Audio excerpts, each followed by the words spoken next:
Welcome to a podcast with interesting people, and today my guest is O'Shea Bowens, who is a cybersecurity expert, and we're going to be talking about cybersecurity. He is the founder and chief executive officer of Null Hat Security, and we will be talking about everything related to that space. You guys are going to get to know him a little bit better. Aside from just the tech stuff that we're going to talk about what does it take to become a cybersecurity expert and his experience and his journey, you will get a kind of inside view into other things like how to protect your systems at home and what is cybersecurity all about. And if you are interested in this type of topic, then this is going to be a great insight for you to maybe even figure out how do we get into this field. We'll gain some knowledge from O'Shea about his journey. And let's have him over here and let's kick it off.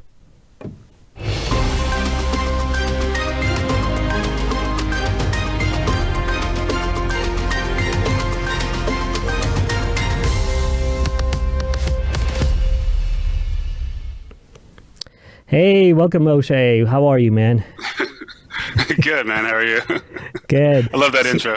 We got introduced through Nico, who was on the show, and he's a cybersecurity expert as well, and he highly recommended you. And he's like, "Oh, dude, you got to talk to this dude," and he and just kind of we're keeping the cybersecurity kind of theme going in this, so like there's going to be more cybersecurity experts on the show, and I love hearing different perspectives from different people, and cybersecurity is such a huge topic. And so we're going to kind of slice some of the things. I want to get to know you a little bit better, your background. Why are you in this field? How did you get into this field? Why are you so good in this field? And some recommendations for for people in this space that or people that want to get into this, and why should they? Some of them. So tell us a little bit more about yourself and start off with a little bit of your background, your experience, and then why did you start Null Hat Security, and where are you at right now? Yeah, sure. So background, originally from Dallas, Texas, born and raised Dallas. Moved. Now I'm in Boston. My wife's from Boston, so I was in Vegas, Dallas, Vegas, New York, Sweden, then Boston. So I have a 2-year-old. Now we're pretty much not leaving Boston anytime soon. Been in security for, I guess, professionally since 2008, something like that, 2008, 2009. Really got started in, I wouldn't say it was for security, but really kind of got introduced to like the world of like hacking, essentially not too dissimilar from like everyone else, right? Like you find yourself in different chat rooms or different forums at like a pretty early age. Luckily for me, when I was in 6th grade, we had like a programming class, not necessarily like C++, but it was really like using like Bash and Pascal and stuff like that on like smaller computer video games. And at one point, me and my buddy figured out like how to like add a few lines of code to obtain unlimited ammo on that game, Oregon Trail, which is like that old school computer game where you're like out in the western front and you have wagons you got to repair and you got to hunt for food, but the ammo was always like super limited. And ironically or luckily enough for me, that same year of Hackers came out.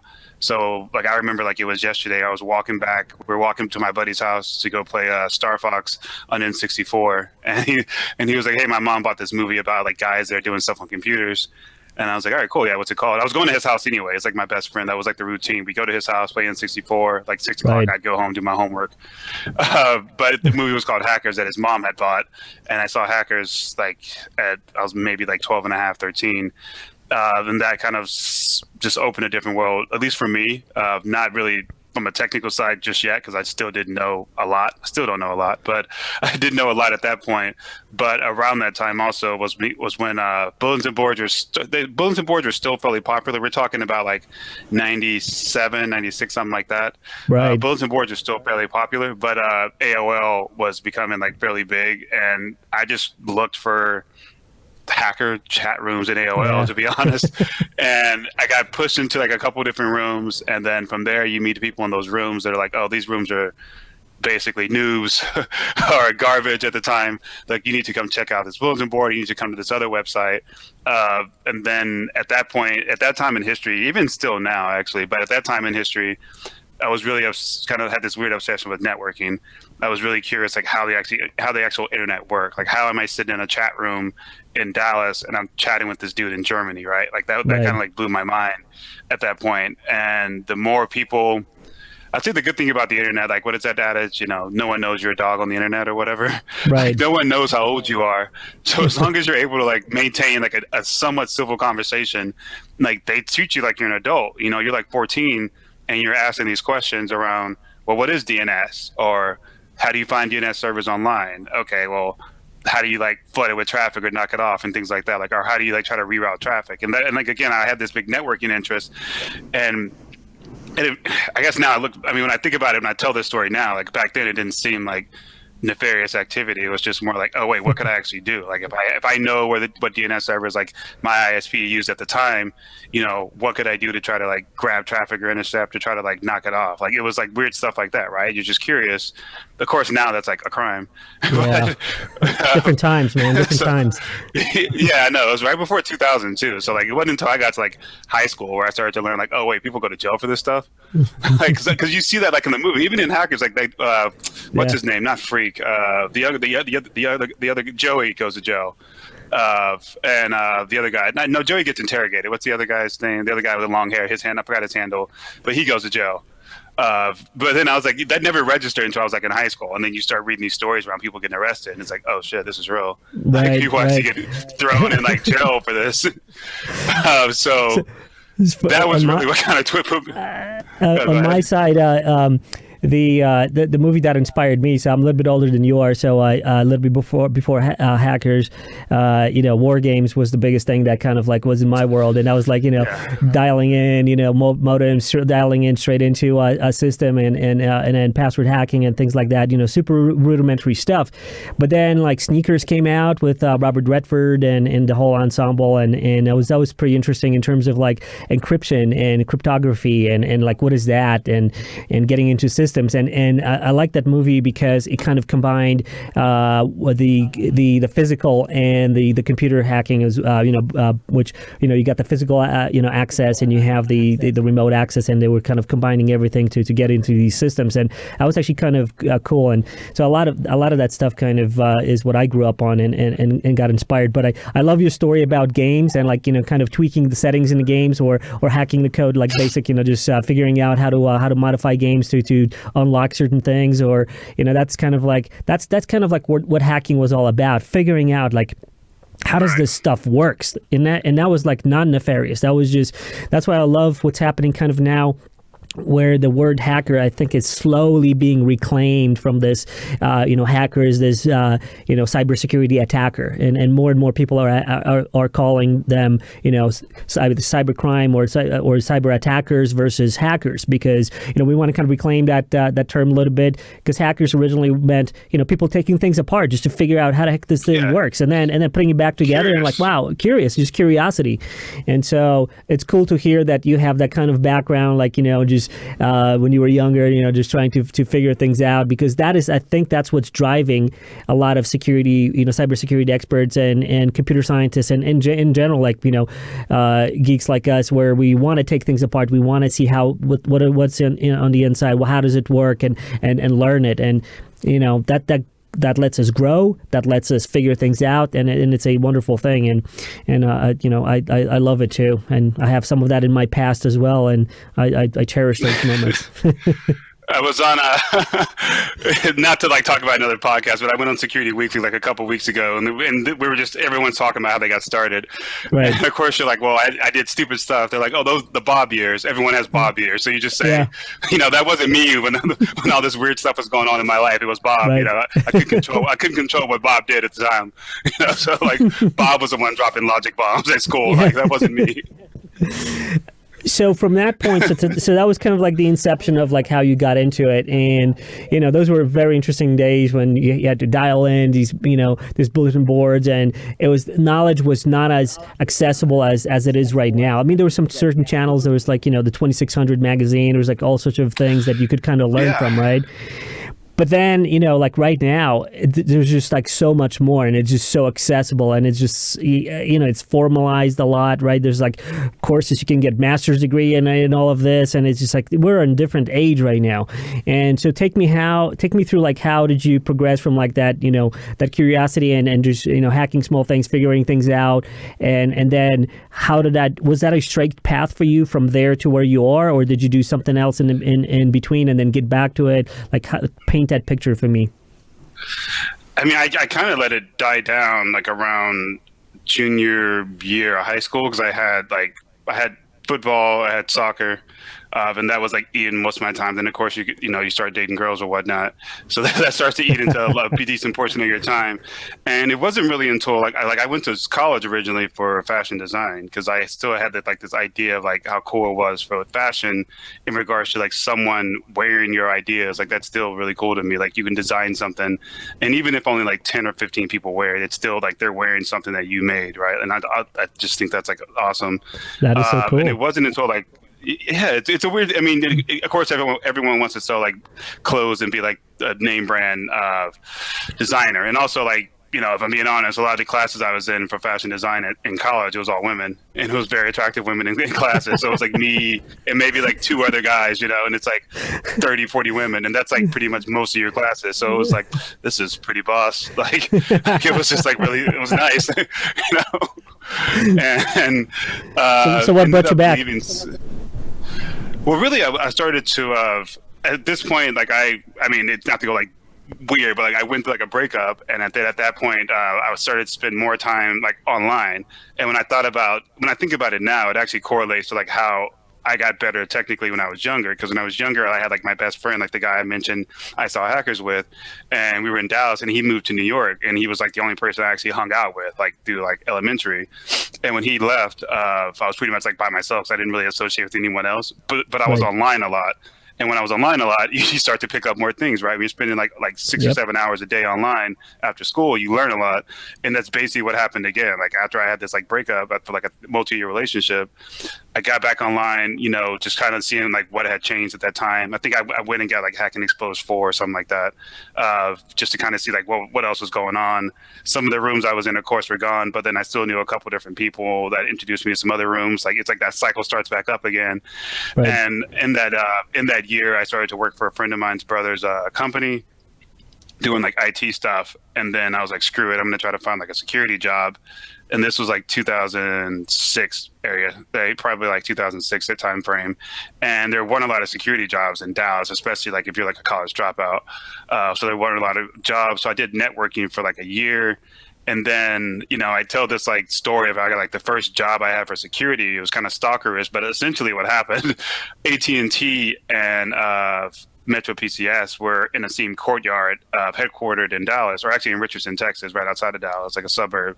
But they shared the same courtyard, but different buildings. And one day I was kind of just walking my car, and I met the dude that was running security for Metro PCS. It was when they first spun up when they were first getting started, before they were publicly traded, all that stuff. And he was like the first security leader there. And I was just like trying to pick his brain, like in the parking lot, and the dude smoked, and I didn't smoke. I was still like, a former athlete, like still ran and did all that stuff and still played soccer. But I would watch him as I was doing like network engineering stuff at like AT&T. I'd watch him go down. I could see him go down and smoke. So when he went down to smoke, I would like bolt down the stairs. Well, at first I would take the elevator, and then that was too slow to catch him, because sometimes I get down there and he'd be finishing up a couple of drags, and then he'd go back up to the other building. So when I saw him, I would like take the stairs down. It was like 7 flights of stairs or 8 flights of stairs, if I remember right. So I'd run down those and then catch him outside while he was dragging like maybe like a halfway through the cigarette. And then, just kind of like, oh, wait, by the way, I was looking at this online. Like, what do you guys do if you see like this weird type of binary? Like, what do you guys do about keyloggers? Like, what are you doing for like to prevent interception of like traffic across your network and stuff like that? And of course, he couldn't tell me a lot of stuff, but he was just like, dude, what do you want? Like, and I was like, man, are you guys hiring? I'd love to get a job, And that's really what it was. Like, and like I did this for like 2 months, and eventually, like he needed like a junior intrusion analyst. So basically doing like layer 3 security stuff. And he like gave me a job pretty much. And that was really it. It was like borderline stalking this dude straight up for like 2 months. months, and just like, but every time I spoke to him, I try to ask something new or try to get an idea like what was going on there. And he could kind of tell that I knew a decent amount of security, but I just didn't have the experience or the degree, right? And so when I came in there, I worked there like 2008, 2009 timeframe. Did that, went to another security role at a big credit monitoring company or credit service company, and then ended up going over to the government side doing some contracting stuff for like DoD, and then went to like Department of Energy and NNSA, like we were talking about earlier, was in Vegas for NNSA, National Nuclear Security Administration. Did SOC work there, then left there and went to New York. And it was really just leveling up. Like you start out like a junior SOC analyst. You're getting all this stuff thrown at you, or whatever the seniors don't want to do, or whatever it is. You're just eating it, right? Like a lot of it was trial by fire, which is why I laugh at a lot of times when people are well, I got my CEH. Why can't I get a job? I'm like, dude, you got a long way to go. It's not going to be an easy crawl, but it was really just straight up sock monkey. Like you start out, like the one thing, again, I was always interested in networking. So the layer 3 stuff, I got pretty good at that. And then you start working with, when you're in a SOC, which I always say is one of the best things you can do when you're starting out your career. I was in a SOC, I met a guy that did digital forensics, and he was pretty solid with like system forensics. Got to know him. Then met a guy that did counter intel, got to know him, started picking up more things, then moved to IR, and then just kept going and going and going, and kind of got me to where I am today. For those who don't know what SOC is, can you explain to them what SOC is? SOC. Yeah, sure. So SOC is a security operations center. So it's basically like a base of operations for security or cybersecurity, the cybersecurity program and personnel. So typically you're in a room with like 5 to 6, 8 to 10 different individuals that are specializing in different areas. Some people are great with forensics. Some people are great with intel. Some people are great with intrusion analysis from a networking perspective. And sometimes you have people that are just great with all of them. And the idea is to meld together those skills so you have different practitioners that can handle different attacks or respond to different attacks or help build out different countermeasures or create tooling. The weird thing is now, like I was like dying to get that job. Like I remember like I didn't want to be on a team of 2, because a lot of times, not to blame anyone, but corporations are trying to save money. So they have like a 2-man security or 2-woman security team. And I was like, that's not going to help me because I knew where I sucked. And I was like, I need to be around people that are better in areas that I suck at. And that was mostly the forensic side of things. And then you start getting introduced to like malware analysis, and you start understanding more from a code perspective, and you get better with coding.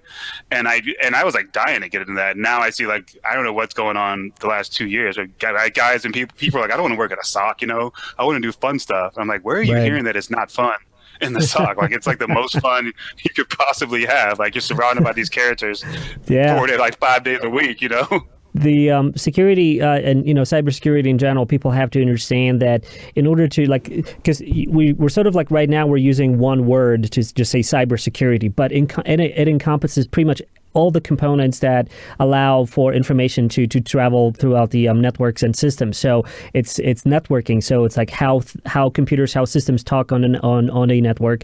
Then you got the server side, you got the desktop side, right? So you got all these different end nodes, and now we have the cloud, which is kind of out there as well. So you have that those data centers that have all of that. And I remember when I was kind of starting in that field, and I work at Citibank, and I was like starting out on the desktop side, kind of like supporting things and just kind of figuring out how are these computers working? How are they, talking on the network? And then, from there you go to the network side, and you're trying to figure that part, and then, and then the server side. And then once you have those 3, then you have enough of understanding of all the basic components of this whole thing that you can start figuring things out like, wow, okay, you see all these points where like vulnerabilities could possibly be hiding, right? Like, oh, here's a entryway, here's an issue with this, but you sort of like need to understand a little bit of everything in order to kind of have a really good approach to and now it's just kind of everything is just kind of like lumped into cybersecurity, but underneath that veil is again all those different components, right?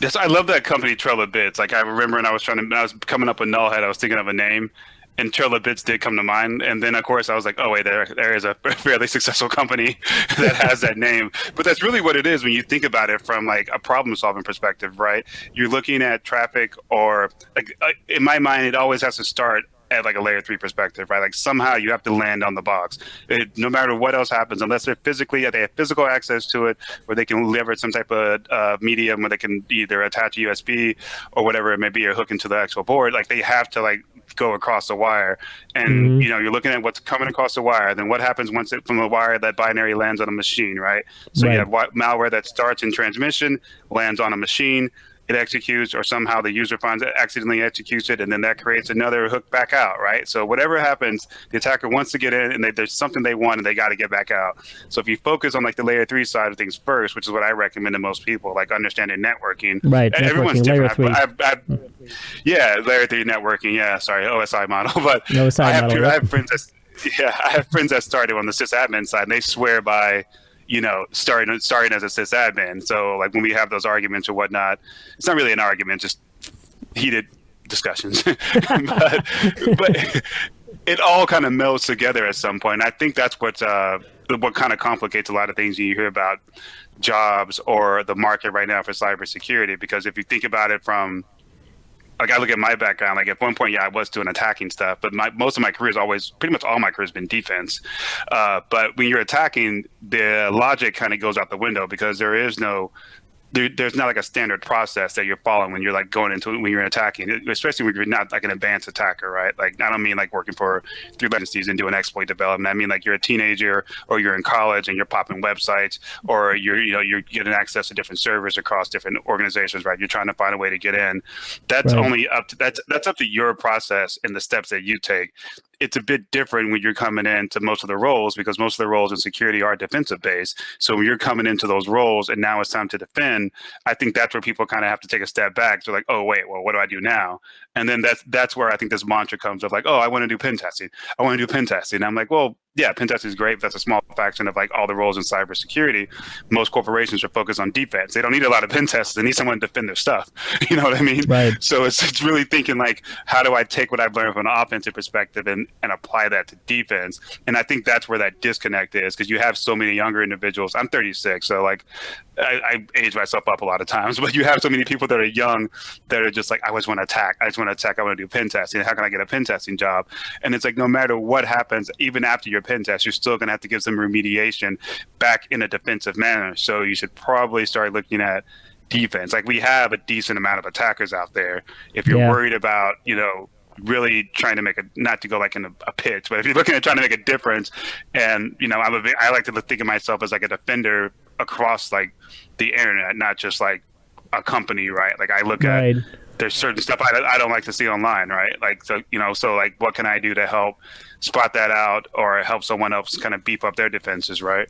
And I think when people start to take that, the defenders get like less, I guess, notoriety in a way, because pen testing is just such a sexy thing, right? You're like, oh, I'm getting on a box, I own your box, so I'm on your systems. It's such a kind of like sexy thing to say like, oh yeah, I'm a pen tester, I'm getting into systems and all that. Versus defender, if you defend and nothing happens, that's when you win. So it's kind of hard to kind of tout that, like, yeah, we defended, like, I don't know, like, did an attack happen? It's like, you don't even know, right? So it's kind of even, I remember the days in a corporate world where it was kind of hard to even sell that idea to corporations, to do information security, because they everything was functional in terms of like, we need to have businesses function. And this was back in the day. So I'm a little bit older than you are. So, I mean, I remember when CISSP came out, it was like, like, no one, like security, like what? It's like, it was hard to sell because it's like, negative return on investment, because you're like, hey, if I want to do my job and if I'm going to be successful, your stuff is going to work and everything's going to be great. And so to an executive, that's like, I'm going to do a bunch of stuff, I'm going to bill you, and the end result is like nothing happens, like my business still runs, right? And it's like, it's day to day, so it's like difficult to sell. So it took some time before like the environment and all the hacking and now like in the news and the awareness built up, and the need in the business is to really establish solid security and security teams and all of that. But I hear what you're saying. It's sort of like defenders have a tougher job in a way from one perspective, because they got to be like, it's like defending a fort. You have to defend all sides and everything, inside, outside, and all of that. Versus hackers, they can, outside. They just need one point of entry, and if they're in, they're in. So it's like it's in, from that perspective, it's easier. I mean, obviously, they still have to do a lot of reconnaissance and figuring out and and scanning and just kind of profiling like your company and those vulnerability points and all that. So it's still maybe a lengthy thing, but it feels like it's a little bit more. I don't know how to call it. It's just like a little bit more sexy, I'd say, like for the pen testers to kind of go in from the outside versus just defenders. In some ways it is. Yeah, I think in some ways it is. The way I look at it a lot of times, or what I explain to like younger individuals, like when I travel, when I speak or whatever, it's like, if you just think about human nature, like you're very much reliant upon what you've done in the past. So most of your future behavior is the derivative of like your past behavior. So if you think about that in regards to attacking and defense, let's say you do get in. Once I kick you out, I'm likely going to be able to craft out how you actually got in and then block it again. And most likely you're going to try it again and again and again. That same method, same tool set, likely same vulnerability, but now it's patched and now I've actually created countermeasures where I've closed up those holes. So what the hell do you do now? Unless you got another attack that's ready to go, which you most likely don't, because you've been dependent on a couple of different little magic keystrokes that you've used or a couple binaries that either you've bought or you've created yourself. But what happens once I kick it out? Like all that work is gone. Now you're back to the drawing board. So that's the way I look at it for the fun side of it. It's like, yeah, you spent 3 months crafting that and it took me, 2 days to kick you out. And then now I have your binary. Now I'm looking at that and I'm reversing it and I'm building out countermeasures. Now I'm going to put that online so other people can see it too. So wherever else you are, there's a good chance someone else is going to pick it up. Yeah, exactly. And that's the way I look at it. So that's like the competitive edge I kind of go for. No, it's good. Like, and I'm not trying to diss defenders. Blue teams, as they are known, are doing it. It takes just so much more to defend because you have just so many different things, so many different components that you need to look at, right?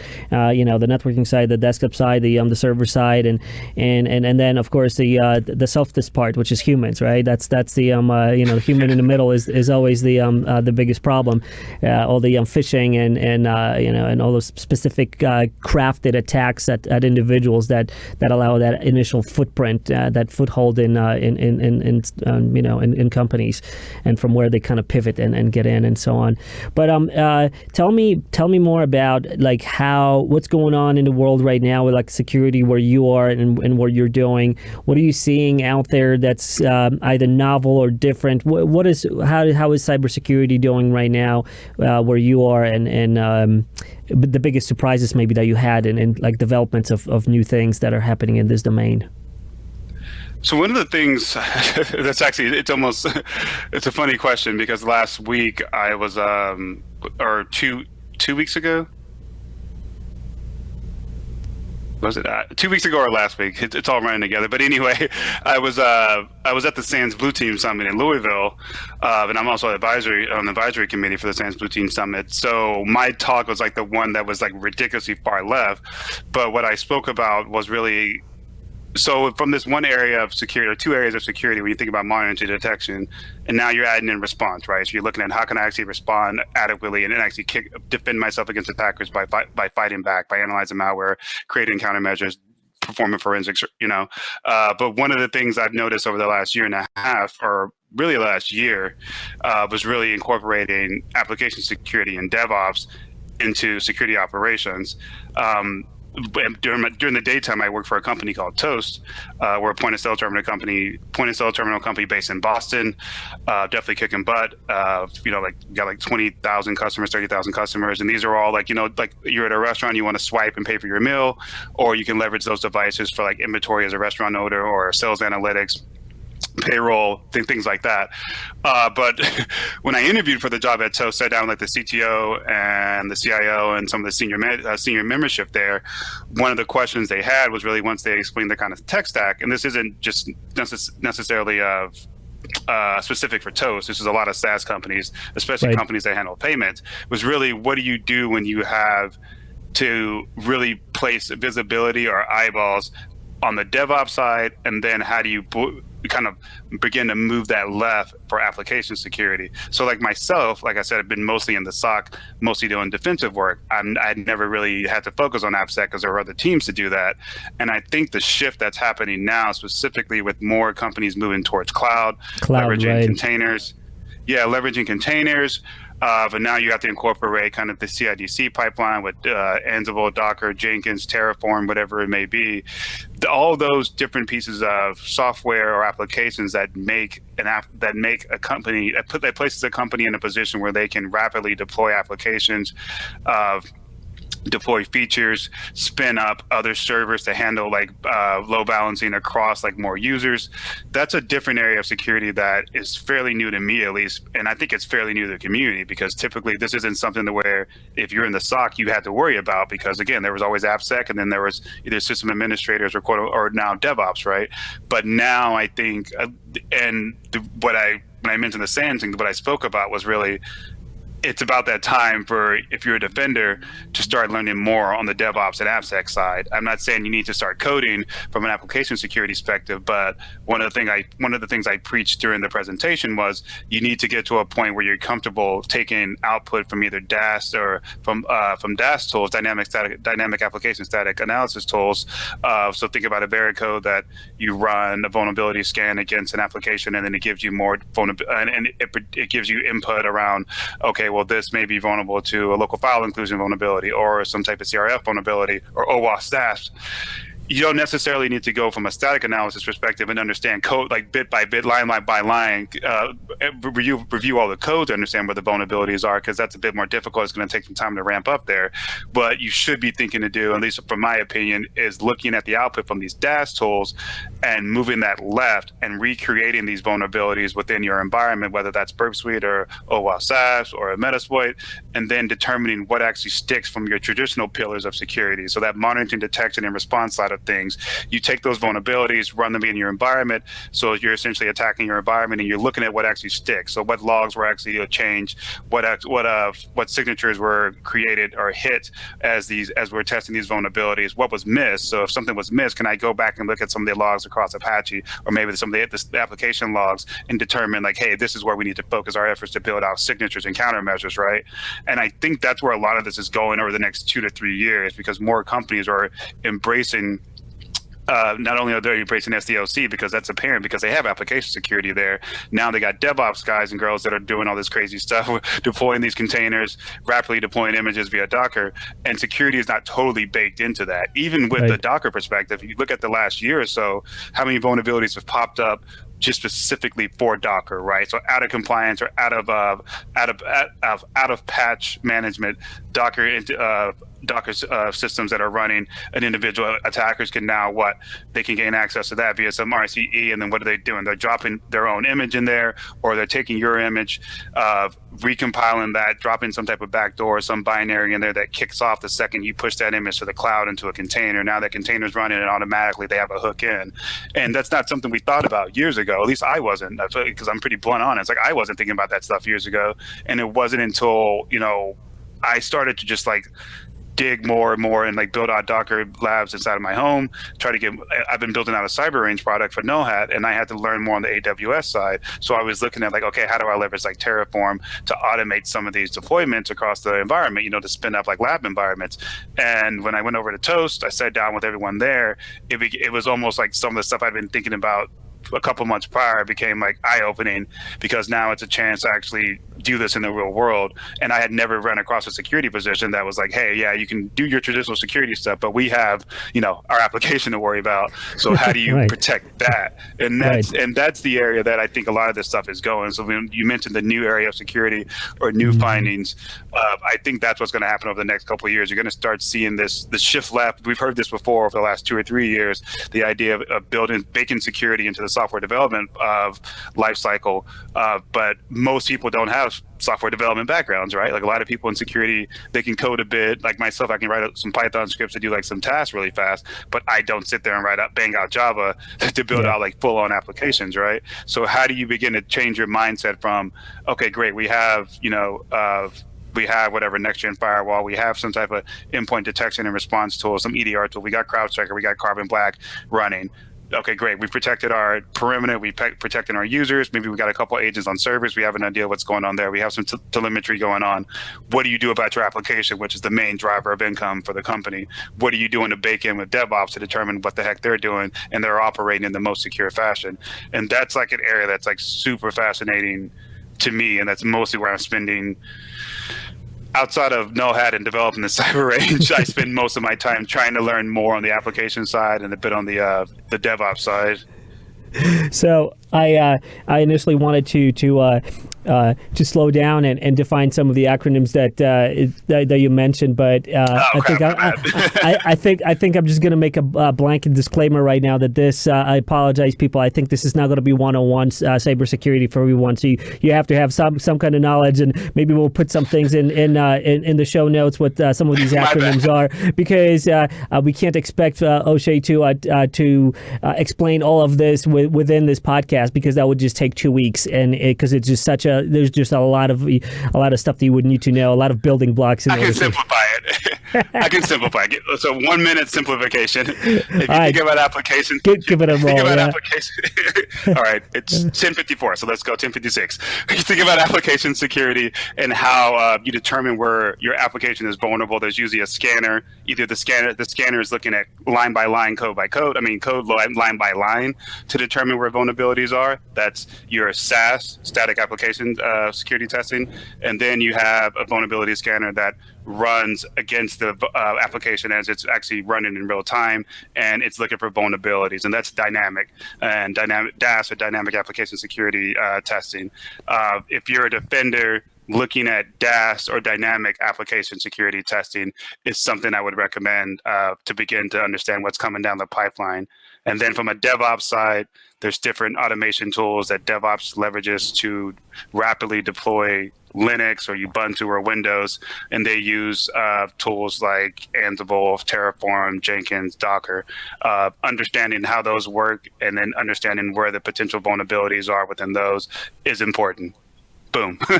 Nicely done. And again, it goes back to understanding all the components. So like back in the day when you had this kind of client-server network paradigm, to use that overused word, the components were the network side, the server side, desktop side, the client server, and all of that. Now you have the cloud, so now you have all these things that live in this kind of space where you can spin up operating systems, so you can spin up machines, virtual machines, and that's where all those new technologies, those containers live, like Docker and even virtual machines, and so now you have to look at it from a little bit different perspective. But again, it goes back to understanding the components that you need to know, like, hey, these developers, they don't, again, and here's my experience with coding and working with software development and programmers.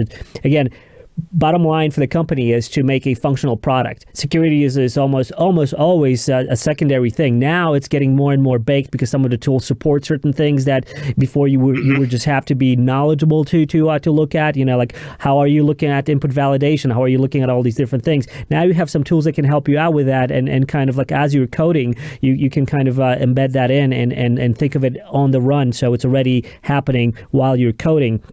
But still, security is sort of not like the primary thing. Like first thing that the developers want to do is like make stuff work and show, right? Yeah, and I think this is when I think about what the difference between like when I started, it was like 2008, and I think about what happened between 2008 and 2020. As much as I'm not, hopefully I'm pissing anybody off, I'm not too big on like compliance. I do what I have to do to ensure like we can work, but there's so many more audit standards and compliance standards that companies have to adhere to, and that's what's kind of put security at the forefront. If you think about a company that handles credit card transactions, you need to be PCI compliant. Yeah. If you have healthcare, you need to be HIPAA compliant. And when you start to like look at the basics of those audit frameworks, security is baked right into there. So it forces a company, especially if you're trying to make a company that's trying to make a name for themselves, and maybe eventually become publicly traded. Now you got to deal with FDIC. Like you have to deal with that. The financial side of it too. So it's really like, thank God for audit, because it places security like at the forefront of like anytime a CEO thinks about like, okay, I want my company to go public, but I have to adhere to all these different standards, and security's right up there, so I got to pay someone to do this. Yeah, now it's a whole different world where this is just like so important that you have a CIO, you have a CISO who's just dealing with all the security stuff.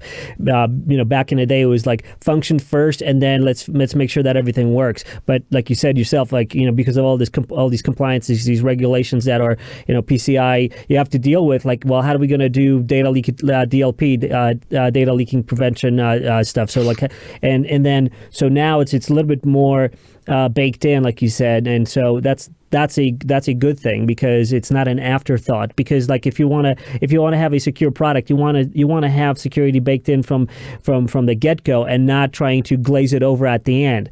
And because it's more expensive what to do it at the end, because sometimes you may need to re-architect something, because developers were just like, hey, I'm just going to slap this quick client over here that's going to talk to this database over there, and boom, and I'm done, and functionally it works. But then, hey, where's your authentication? Where's your all of those things that you need to think about in security? Where's your your confidentiality, integrity, and availability and stuff? And that's kind of like a lot of it was just kind of an afterthought. Now it's a little bit different because of the cloud, which allows you that availability. It's like the scalability of deployment. So now in the cloud you can kind of do that much easier. But that was kind of like my initial questions. Why, like, I wanted to know, like, from your perspective, how do you see things changing, especially with the cloud environment that a lot of even like software as a service companies rely on, because they don't want to have their own infrastructure. They don't want to have their own data center. They just want to pay Amazon, pay Google, pay whoever to have this run in the cloud. What is from your experience, what kind of security services those providers offer right now to the clients? Like, what does AWS provide to a company that wants to run things in their cloud from a security perspective? Mm-hmm. So AWS is they're an interesting rabbit. So they'll give you whatever you want. It's just going to come at a cost. So if you need something from like a network security, actually about 2 years ago, they really didn't have anything for network security monitoring baked into like their marketplace. Now they have partnerships with like CrowdStrike and Carbon Black and like Palo Alto and things like that. So you can actually take those not old school, but the older legacy type of products and apply those in cloud. What I think is, again, probably hopefully nobody gets upset, what I think is happening is more individuals are essentially turning their back on like buying more services from like an AWS, because it ain't cheap. No matter how much, how the more things you bake in AWS, the more computation time you have with your instances, the more expensive it becomes. Yeah, man. I know. I've gotten like a $500 bill a couple of times, and I'm like, what the heck happened? So, and it's not fun. And they do not negotiate. So nothing against them, but they're just doing their job, their business. But what I think you're starting to see now is like, as people have more, as companies have more applications inside of the cloud, whether that's AWS or Google, GCP for Google, or Azure. If you're looking at companies to try to build out their own kind of capabilities for detection, because you have to understand, like, even when you deploy like a lot of the products, they're still kind of like company products. These aren't open source products, so you don't really have much control of what the input and output looks like from a security perspective. Like, one of the things I've been doing on my own is kind of taking more open source tools and deploying those within like my lab environment for AWS to determine what sticks. Honestly, there's tools I can purchase, but how feasible is that this one tool that I look at it this way, right? And this isn't like pessimistic, but there is no like end all be all from a security technology perspective, right? So all the companies that are out there, and there's great companies out there that produce like amazing products for endpoints and for firewall capabilities. Companies still get breached having those products, right? Like I'm always like amazed when people were like, well, I have this tool, this tool, this tool. And I'm like, okay, well, some company got breached a year ago and they had like that tool, and that tool too, So it's like, there's no magic bullet that's going to stop it. And I think in about a year or so, people are going to remember that, and they'll start thinking more like what they deploy within cloud environments. And a lot of I think the one kind of cool, especially with AWS, I think the one really, really cool thing is there's such a single pane of like to attack.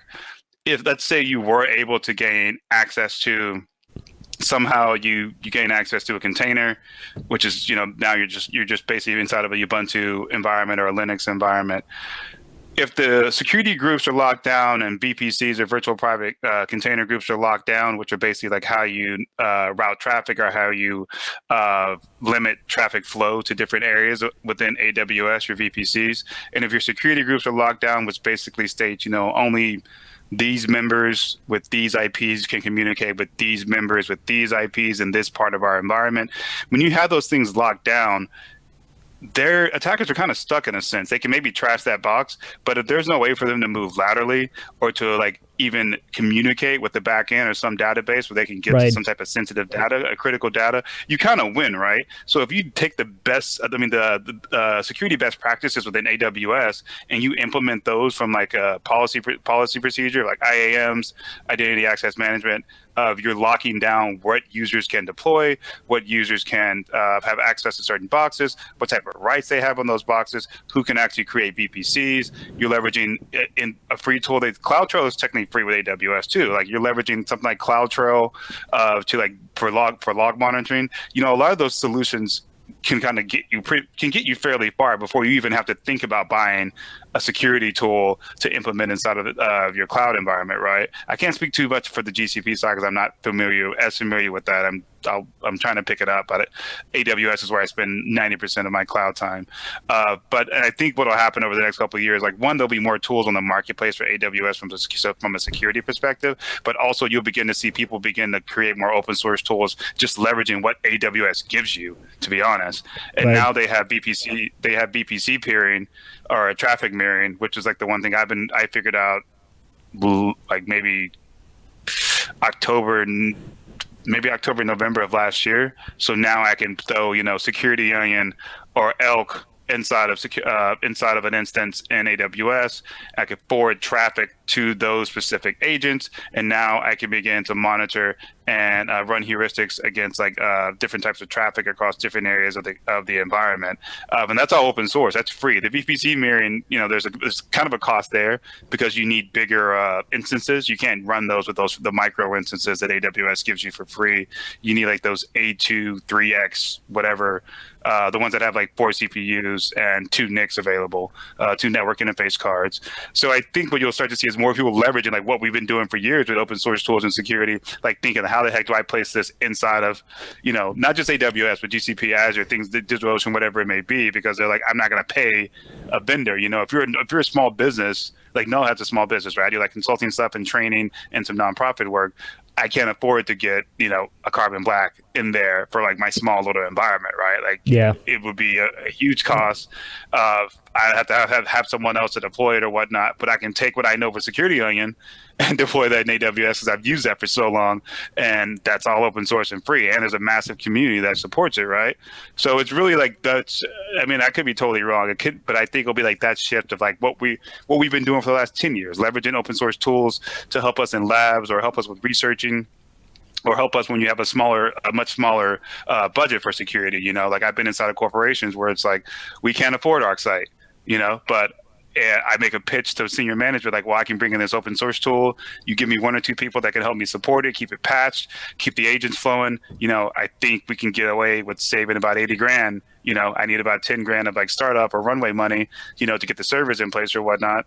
But we can save a crap load of money if you just let us go open source. And I think I could be dead wrong here, but I think that's what you'll start to see with more cloud stuff, especially as more and more companies are moving there. So it forces your hand if you're a business. It's like, well, what do you want to do? Do you want to pay for this super expensive tool, or do you want to try to build something out internally and manage it yourself? Right. So we'll see what happens. Well, it's a lot of exciting technologies that are coming up, and they are just evolving so fast. And I think that's one of the things that I really enjoyed about information security, which is it's a constant change. You constantly deal with new things. There's new development of different tools, different approaches, and you as the practitioner, you just have to kind of, at least you need to dabble in some of it or most of it to kind of have an understanding, because again, those are the Lego blocks that you need to be familiar with. in order to kind of like, how do I secure all of this? Well, I need to understand like how are these components working. Maybe you don't need to be like super in depth and go down all the way to source code understanding, but you need to understand how is the data moving, how are these things authenticating, how are these basic things, the overarching pillars of security still apply to that. But the question is, how are they applying to it, right? Yeah, and this goes back to the younger kids. Like you have to know those building blocks as you're moving throughout your career. And like that's something like a lot of people aren't telling them. It's like there's so many different parts that you need to understand to be like really, really effective. And even going back to what you said about like even in the cloud, when those containers work on you have Linux systems that build those containers, right? And so they can have security kind of placed over there by policy, so you can say like, oh well, this container can only talk to these IPs and what have you, but that you can still kind of attack the underlayer, the soft belly of the operating system that creates that container, or that container lives on, and then once you're in there from that perspective, then boom, you just kind of own it from that almost like sub level or root level, I guess we should call it over here, and then you kind of own it, and then can do almost anything with it, unless there's kind of external enforcement by switches and other things that will basically not route it. And now we have this whole concept of software-based data centers or software-based networking, where you have these virtual switches, and all of that gets all virtualized, and it gets more and more interesting.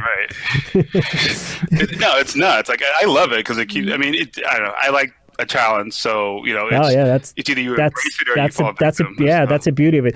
But that kind of brings me to a couple of points that I wanted to talk to you about. So, and I'm going to just kind of spit them out before I forget. One of them is, for new people coming in, young guys, young gals coming into this field, it may seem like so overwhelming that you're like, where do I even begin? Right? You look at this space of like, oh my gosh, I need to understand this, application security, networking, all these different components. And now there's even more, because now you have the cloud, so you have to understand how that works, and services, and it just grows and grows and grows and grows, right?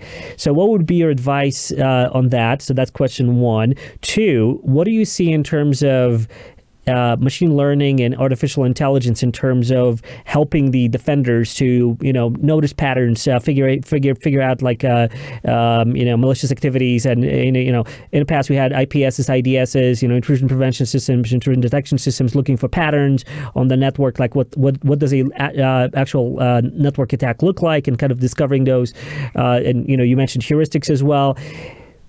Where is I don't know if you have any insight on what's happening with implementation of artificial intelligence or machine learning in that field, and let's just start with those two. I know I had a third one, but it's going to come back to me.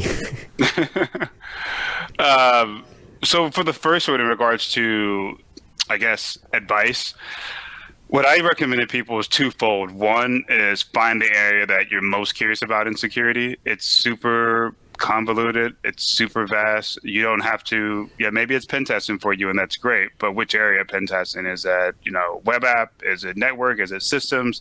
If you're interested in forensics, is that forensics on a Ubuntu box? Is that forensics on, a Windows box?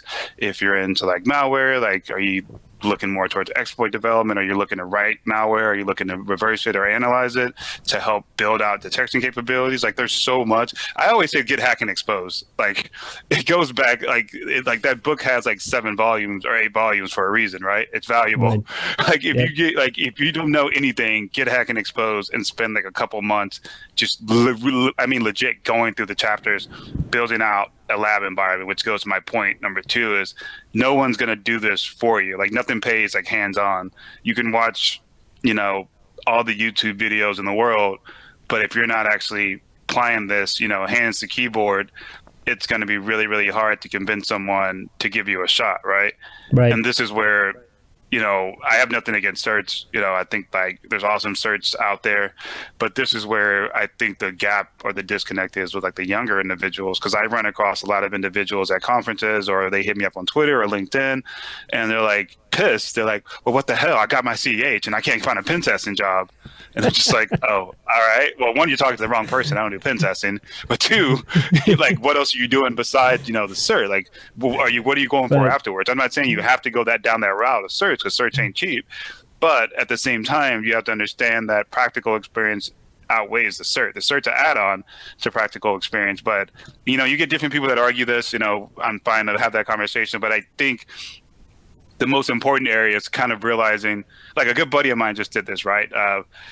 Well, I say just did this. Now he's been in security like 3 years, but a couple of years ago he couldn't find a security role, and I was like, dude, if you can't find a security role, just go do a sysadmin role. Like, go do a networking role, right? And he went to go do a sysadmin role for like 2 years, and then after 2 years, you know, he moved into security. But once he got his foot in, and he could kind of demonstrate what he knew from an administration perspective, he was able to rotate into security. And I think when I told that to other individuals, and he was like 28 at this point, and he was moving from like he was actually selling real estate. I mean, he wanted to like move into tech. That's quite a move.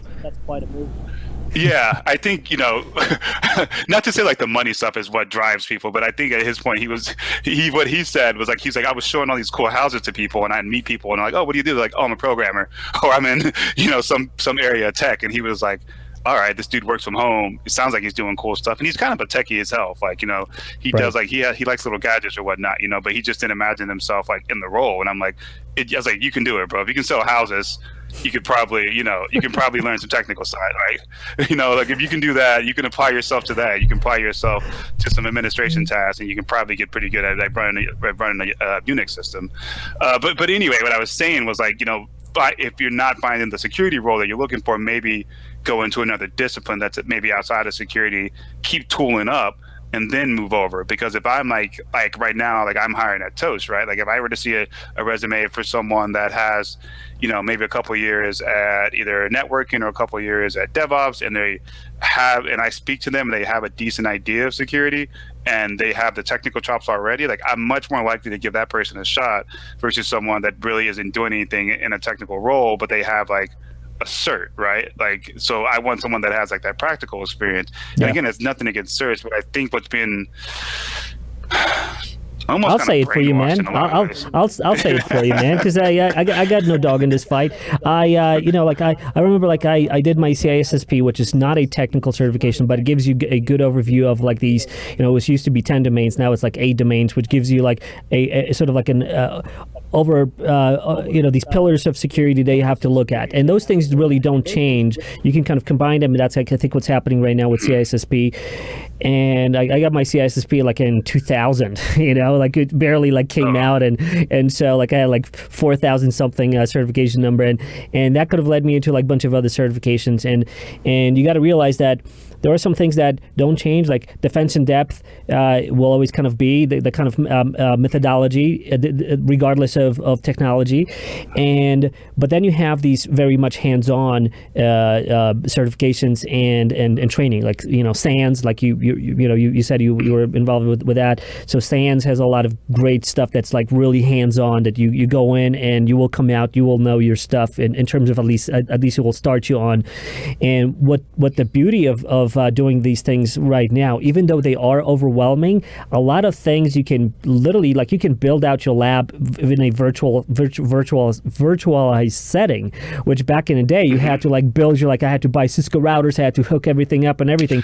Now you can literally just download from SANS, and I think I remember SANS used to just have these ISOs that you could just download, spin up a couple of virtual machines, and it would just like spin up a network for you in which you were ready to essentially start pen testing and trying different tools and everything. You had like Metasploit loaded on it, and like all these different things that you had already. So it was just so much easier. So even though it's like so overwhelming in terms of like a lot of technologies right now, especially with the cloud and all of that, there's also tools that will help you to kind of gain your gain your experience even on your own. Like you just said, spend some time, a couple of months. You can literally, if you're dedicated, you can literally just spin that up at home on one or a couple of computers and literally just play with it in the comfort of your couch. Yeah, and I think what I've noticed over like the past couple of years, and that was one of the reasons I started Null Hat, was like the training part of stuff. Like I was building out security operations centers or SOCs, and I would tool up other like younger individuals, or I was acting in a team lead capacity, and I'd build out like internal training. And one of the things I kind of noticed was like when I was interviewing, a lot of times individuals came in with the same type of like language in regards to like the same, like the questions I would ask. So like I try to ask like different questions around more scenario based type of interview. And some people don't like that style, but I try not to like give them static questions, because they studied those online. They got Daniel Messenger's like top cybersecurity interview questions, those 200, whatever it is, whatever the number's at Exam right now. cram. So I try not, I try not to ask those static questions that they know they're going to have an answer to. I try to give like scenario-based questions. And one of the things I noticed were the individuals that had a lot of their certs, that had a lot of certs that hadn't done a lot of the hands-on, their answers were damn near the same. Like they would give you kind of like, just like it was like a question and answer from an exam. Again, nothing against it, you earned the cert, but the difference I would look for was a person who's actually done it. So when if someone says, a good example would be like, all right, well, you've noticed a piece of ransomware or malware has landed on a box. You have you have PCAPs available. You also have something like a Sysmon available, and you also have something like a Splunk available where you're forwarding over 514 over a bunch of logs. Which one is more valuable to you to start your investigation, right? And the people that actually have the hands-on experience, they could go into like, well, I like Sysmon because that gives me a better idea from a user land perspective what the user was actually doing days beforehand. Or somebody might say, I like the PCAP because that gives me an idea of like maybe how it landed on the box, what IPs the user was communicating with, or whatever. The people that have the practical experience, they're going to go down that route. The people that have the exam experience, they will go like, well, Sysmon is this type of tool, or like Splunk is this type of tool. So there's like a direct correlation to like between those two mediums of like how they answer the question. I noticed that. I thought about writing a blog post about it, but I was like, somebody might get mad if I do that. but I remember specifically like 2 years ago I started to notice that, and then as I was building out more training internally for like organizations, I was like, dude, if you multiply the amount of money you could charge per person for the training you're building out for like these global SOCs, you could probably just have your own company.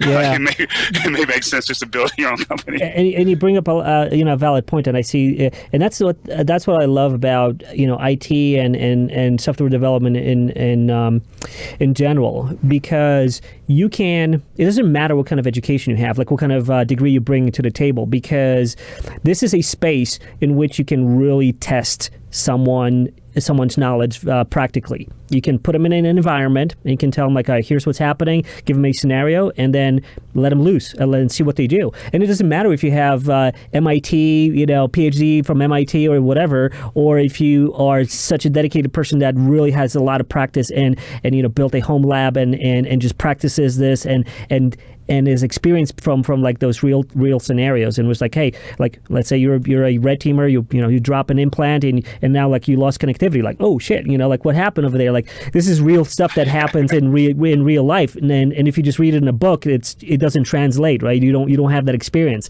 Like how do I reconnect, exactly, without increasing my footprint and all those different things, and so that's what I love about both software development and information security, that like it just lends itself so well to kind of for your own edification. You can just kind of build your own lab and you can practice a lot of it and then bring that experience to conversation. But what I love what you said is like you build these scenarios because then you get to see how people will how they will even think about approaching the problem. It's not only like this kind of like stock question like what is this, and they give you a definition, or what is that and they give you a definition, right?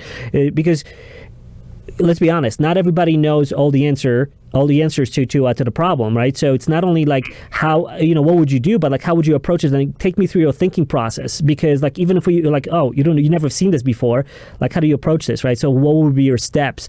And I think that shows like the kind of like the kind of tools of mental tools that some people have. They're like, hey, I'd never seen this, but here's what I would do.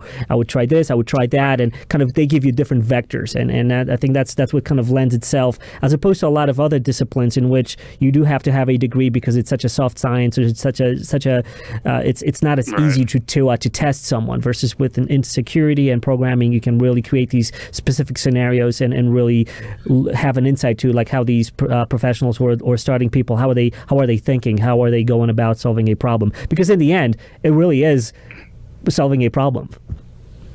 Yeah, I mean, when it boils down to it, it's either you got it, or when I say you got it, I mean it's either you figured it out or you didn't. Like there's not I'm halfway there type of thing. At one point the time runs out. It's like, so you just sorted it out or you didn't, It's like go or no, 0 or 1.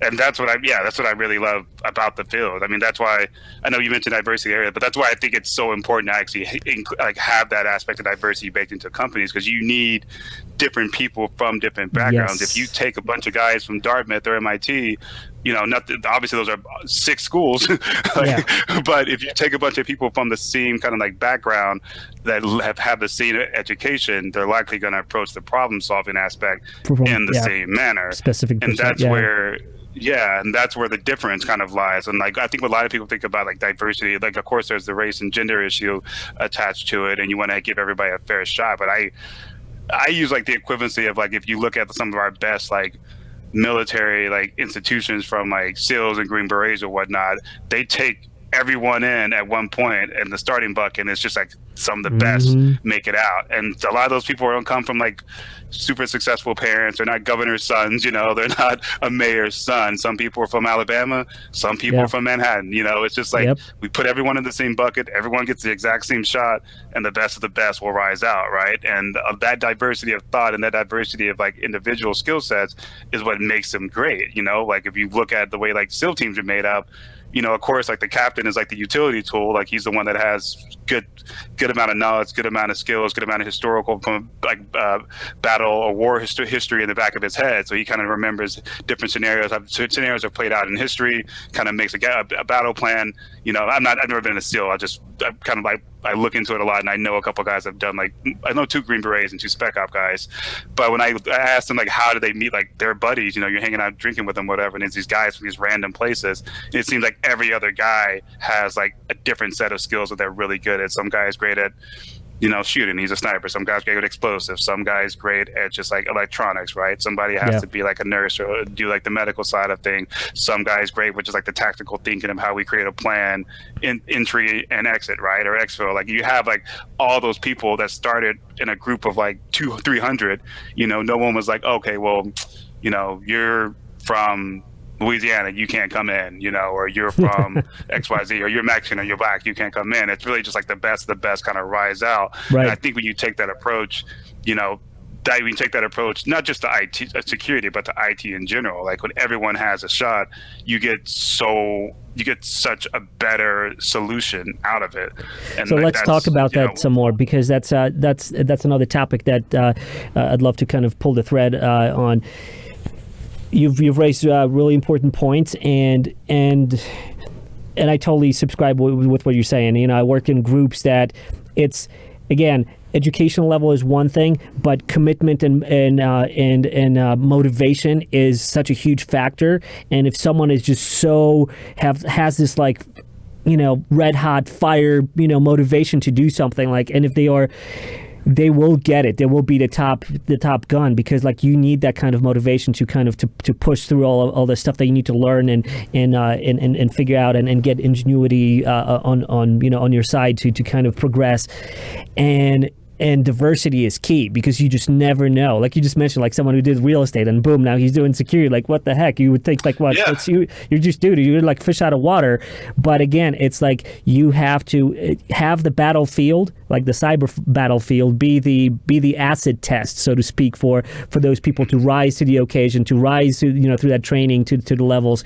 And it's such a beautiful space, because it gives everybody the same shot. The computer doesn't care if you're black, white, yellow, this race, that religion, or from here or from there. It doesn't matter. It's like, what are your skills? What are your skills? What is your approach to things? How do you figure things out? How persistent are you? Are you going to give up? Right? Like you look through a bunch of code and you're like, oh man, like okay, I'm done with it. Like it's the persistent ones. So they'll go through and they will find that one little tweak that makes it work, and boom, you got something workable, right? So yeah, especially like here, yeah. So tell me, with that said, that it's such a beautiful place to kind of to level ground.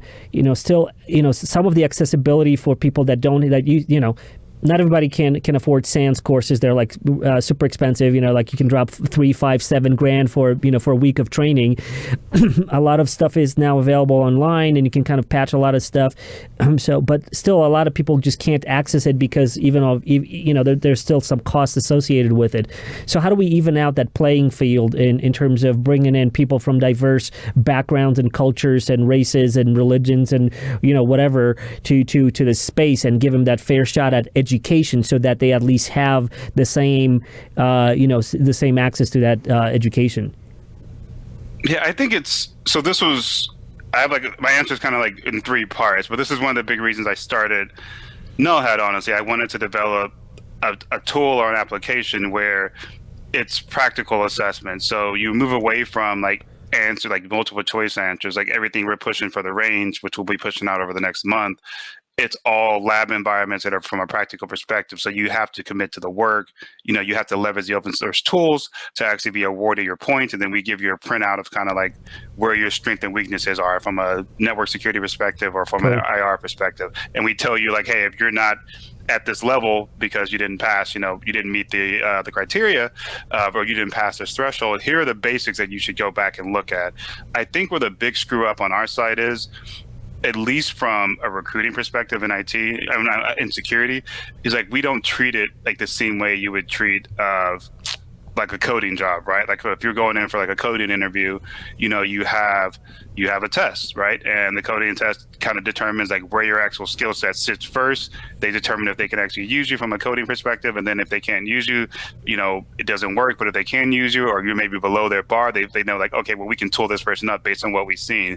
We don't really do that in security with hiring. So the problem is a lot of times you have people that are, again, they got the certs and they know the language, so they're able to get in. But that discludes a lot of people, like you said, that may not have the ability to pay for that.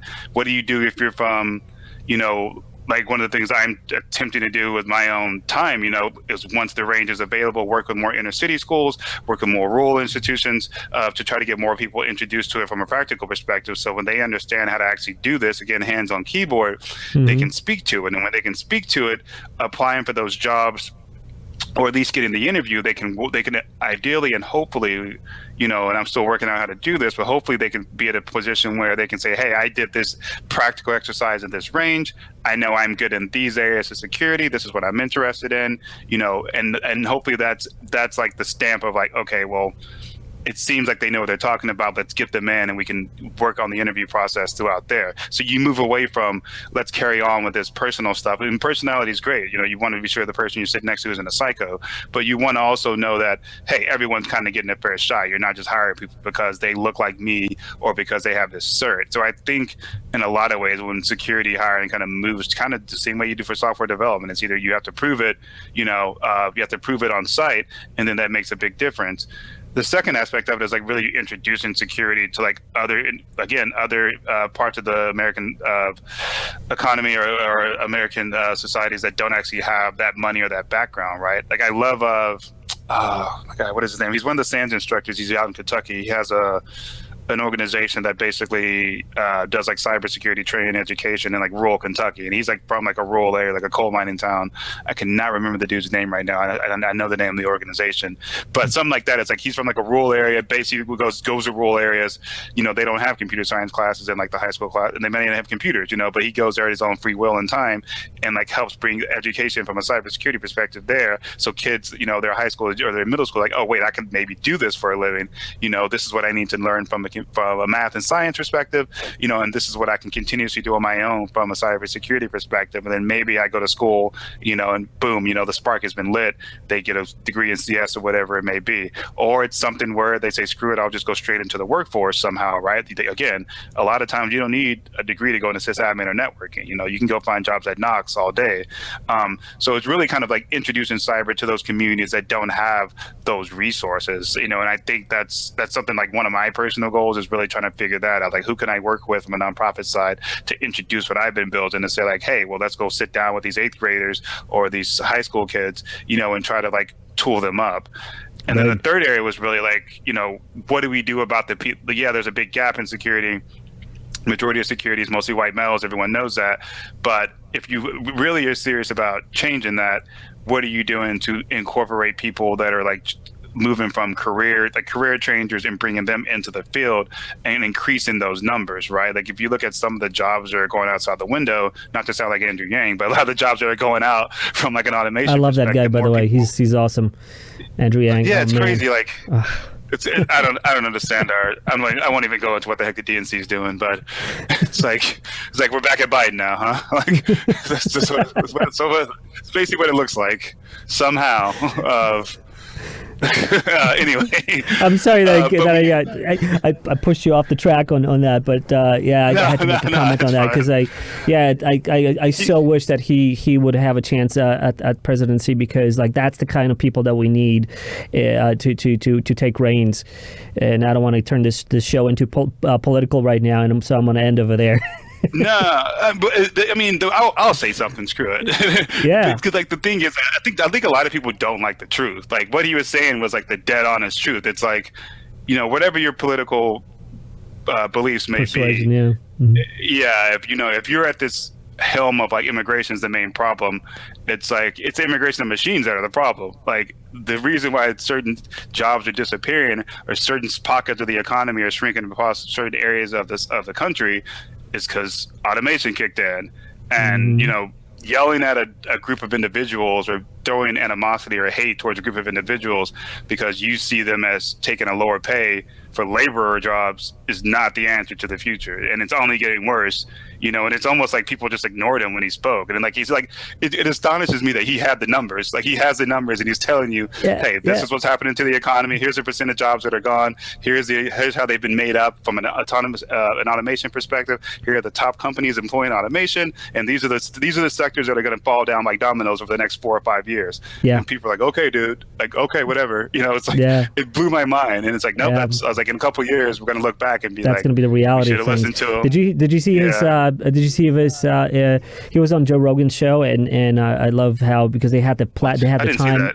Yeah, so she was talking to Joe, and literally he convinced me in that conversation of something that I would never believe in, because I was just like, so like what, universal pay, what, but then he laid out everything in such a logical and accessible way, where because maybe back in the day 20, 30 years we couldn't do universal or as you call it, liberty dividend, but now because of what's happening with automation, these things are going to hit the market. They are hitting the market, automation, and things will go away. Like I'm sorry, but truck drivers will be like, the moment Tesla and other companies figure out how to do this fully autonomously, like these trucks will be just AI driven, and they'll be just rolling 24/7 all the time, and there's no stopping of that, and market will speak. And I'm sorry, people who are in that field right now, they will have to do something else, and that's what Andrew Yang was talking about, because that's, and he had the numbers, he got everything. It was like, wow, this is like so logically and so persuasively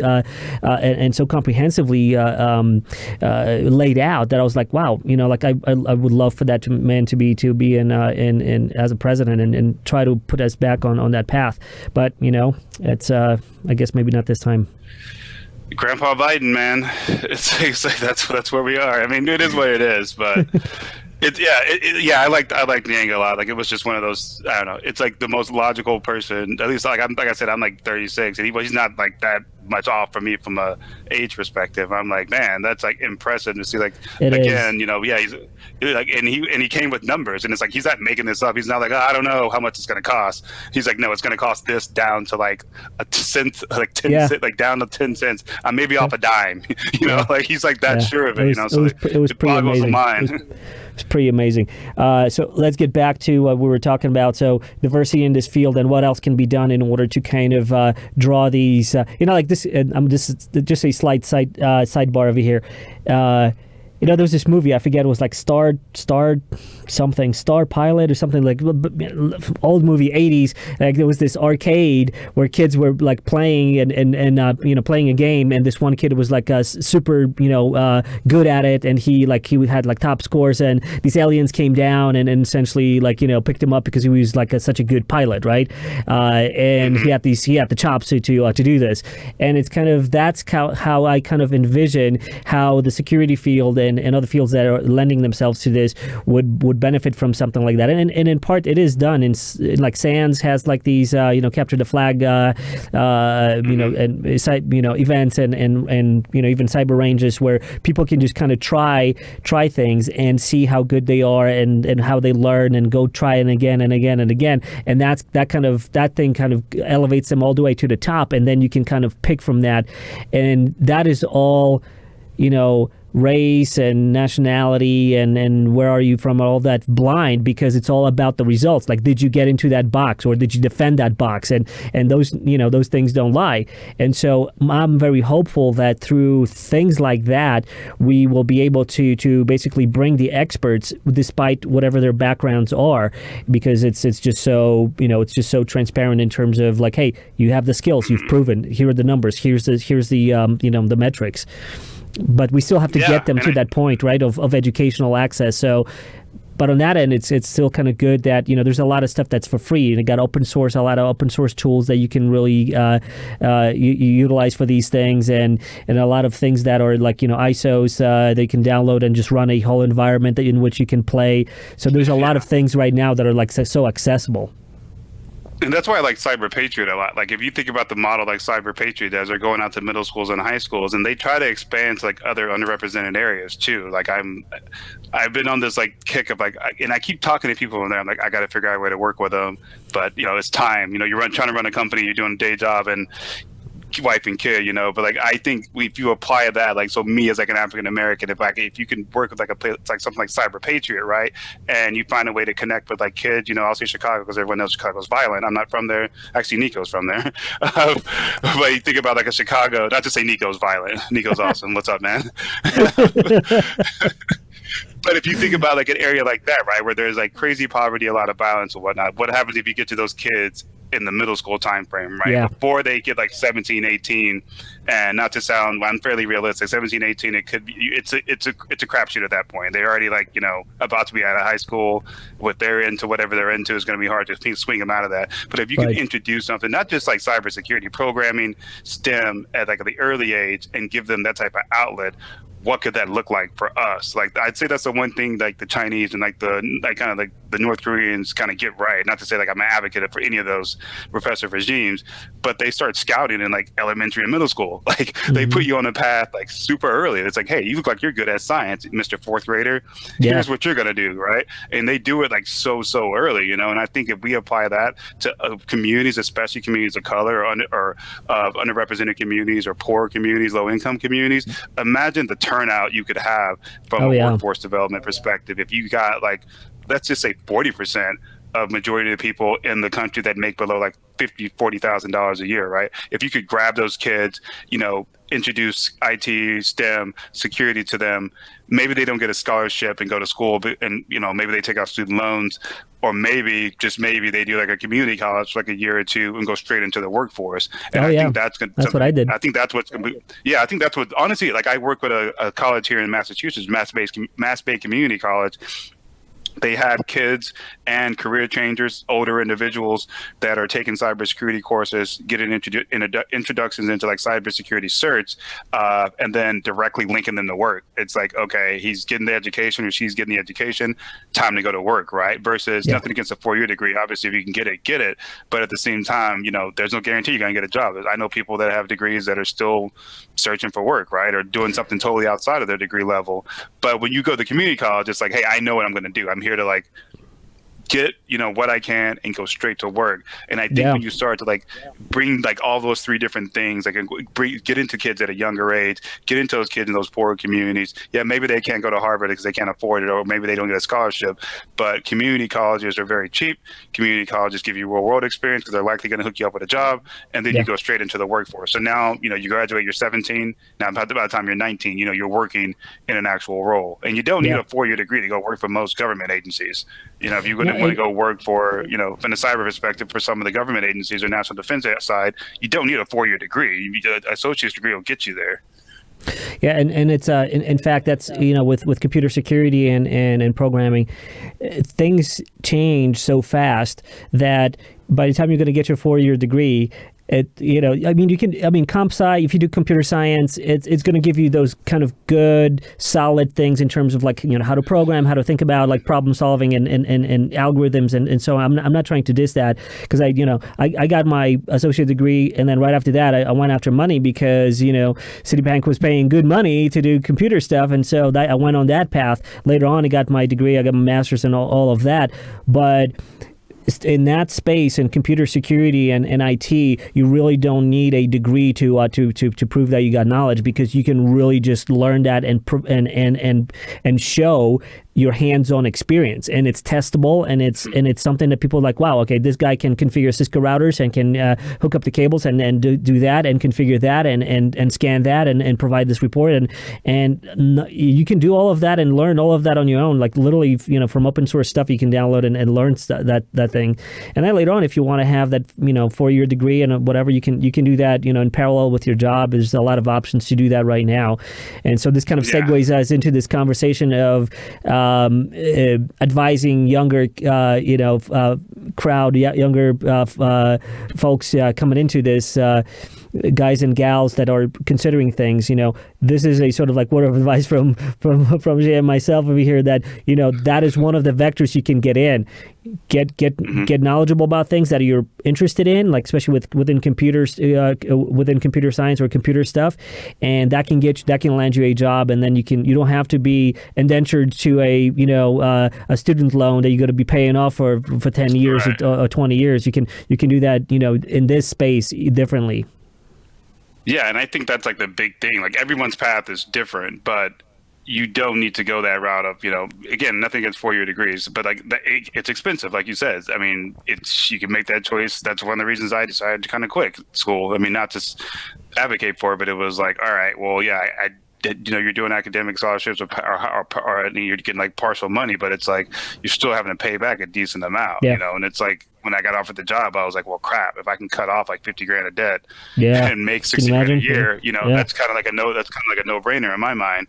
But yeah, there's different paths to take. So like I try to encourage people that are young, like don't get discouraged if you don't get that call back for a job that you're looking for, right? And again, like I strongly suggest, looking at a job outside of security. Yes, you'll get into security if you get a tech job. If you're in tech and you move into like a network or admin job or DevOps job and try to move into security, that path is much more wider when you have the chops to do it versus, just coming right out at a young age and trying to bang on the door to get, a pen testing job or something like that, And I think not to go back to what we said earlier, but it's like, I think we've kind of got hypnotized by, the cert world. It's like, hey, if you have this cert, you're going to get the job, right. And in a sense, that does ring true. If you look at the way HR has a long way to go with recruiting, but they're starting to say like, hey, in lieu of a degree, if you have this cert and these years of experience on the technical side, we can get you in. Like I remember,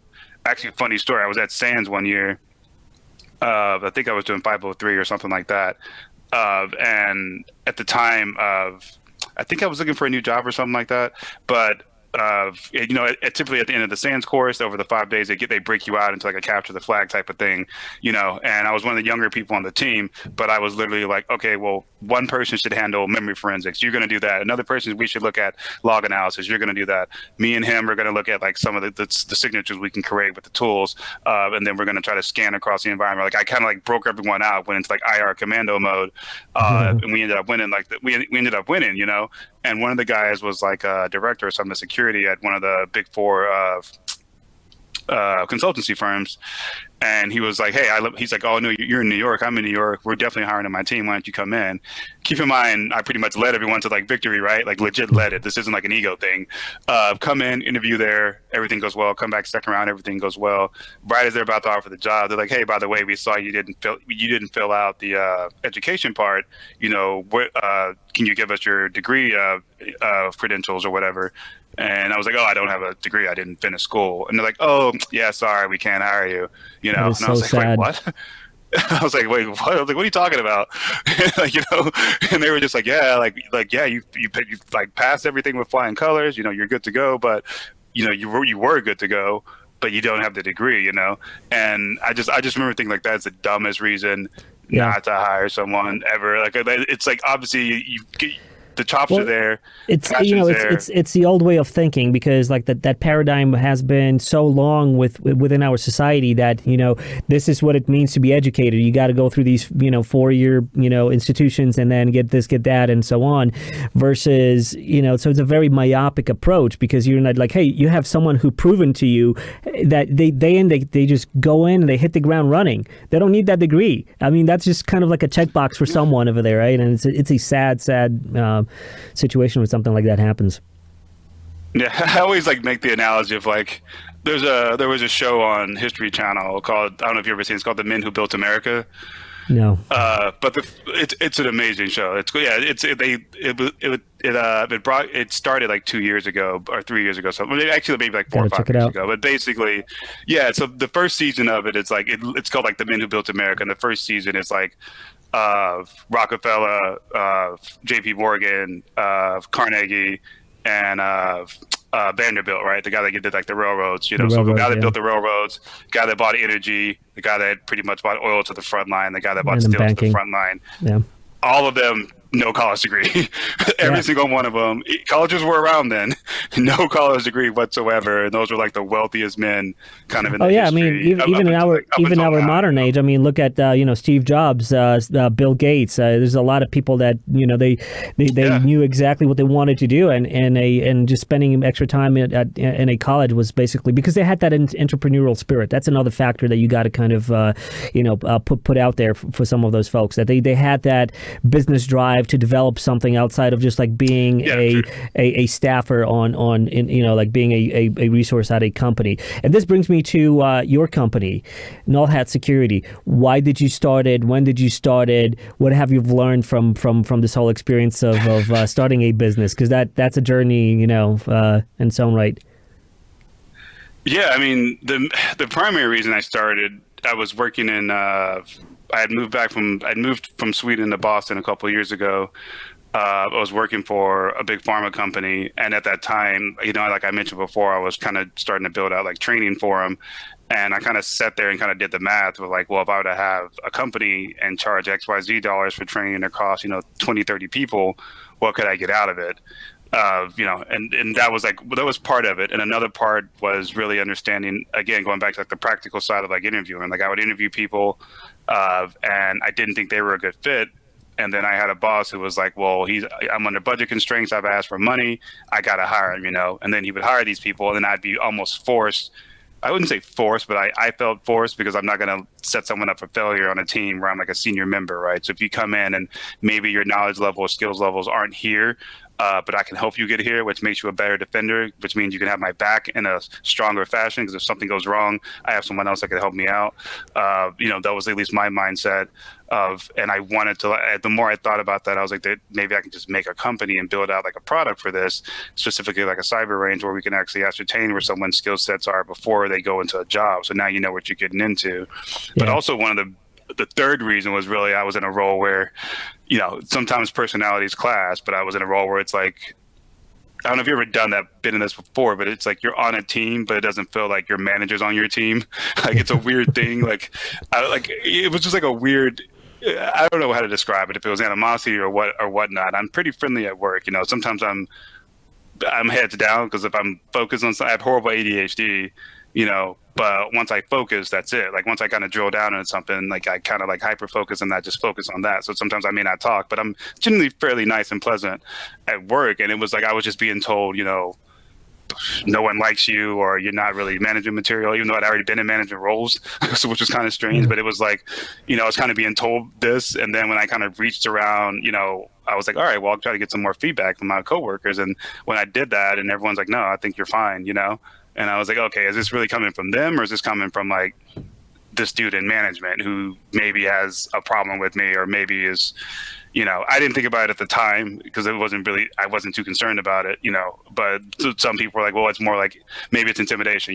People do want to protect their jobs. So they see someone else that's maybe, not aggressive in regards like a fighting manner, but they continuously want to get better. they maybe want to move into leadership, naturally that may be a challenge to someone that's already in leadership, right? So I think it was something like that. It took me a while to figure it out because I just wasn't thinking about that. I was there to solve problems. I didn't really care about super popularity thing. I knew most people kind of liked me because they would ping me. They would hang out after work, so it was like, they can't hate me that much. If they do, they're awesome at faking it. But I just remember thinking like, okay, well, it's either, I definitely don't want to be here anymore. And at the time, that idea for training popped in my head. So I basically created Null Hat to try to train like the next generation, really try to figure out a way, to make an application where we can actually ascertain where someone's strengths and weaknesses actually sit and then pump them into like the workforce, right? So working on building out more functionality to incorporate, job searches and stuff like that into the application and linking people to jobs. Once they actually finish a module, we can determine, hey, you're good at here. This company's looking for a person here, right? And then doing more nonprofit work around training. Like I'm going to a couple of conferences later this year, specifically doing like blue team training. And that was really the driver behind like starting the company, was really like, okay, what can I do from like a training aspect, which helps me stay on my toes and get better because things do change fairly frequently, helps me stay continuously like sharpen my skill, but also I can help other individuals, again, going back to like underserved communities, like how can I help those communities that may not have the ability to actually find, training that are going to pay for it, or that run into people that look like me, like a lot of the times when I travel and speak, I'm typically the only like black dude that's like on stage, right? Which is another reason I started the podcast. I started a podcast also because I wanted to kind of say like, hey, I know there's not a lot of people that look like me out there, but I can try to put my energy out there and effort to say like, hey, well, there are people that look like me that exist. And also you're not limited by whatever current situation you're in. Because I know people that have come from dirt poor countries. I've known people that grew up kind of rich, and at the end of the day, we all want to be good at something. No matter who you are, you want to be successful, maybe not multi-million-dollar level, but at the end of the day, you want to feel good about yourself because you're good at this one thing, whatever it may be, right? And if I can figure out a way to like help people find that one thing, specifically if it's like security, then yeah, I guess like mission accomplished as like a human being, right, or whatever. And that was pretty much the basis of it, doing consultancy work on the side, not so much anymore because I'm full-time with Toast doing my stuff there. So now it's really, how do I turn my company more into like the nonprofit side and then begin to work as a place where people can come online. It's basically built out as a web platform. I'll unveil soon, but basically a web platform where anybody can sign up for a cheap fee, monthly fee, whatever you pay for Spotify, you can do that and train yourself up. And I can tell you where you're good. And then you can use that to kind of like either go down a certification path or ideally link someone to like jobs, So another reason I bust my butt traveling and speaking is to like try to reach as many executives in different positions in different companies. Like, hey, well, what if you had the ability to find someone that from a non-traditional type of like method, right? What if I can link you with people that actually do have the skills? Would you be interested in that? And a lot of times it's, they're like, hey, if they can do it, they can do it. But I don't have a way of knowing that, so if you can build something that helps me, so that's the next 30 days. We'll see what happens because that's when we'll push out the platform.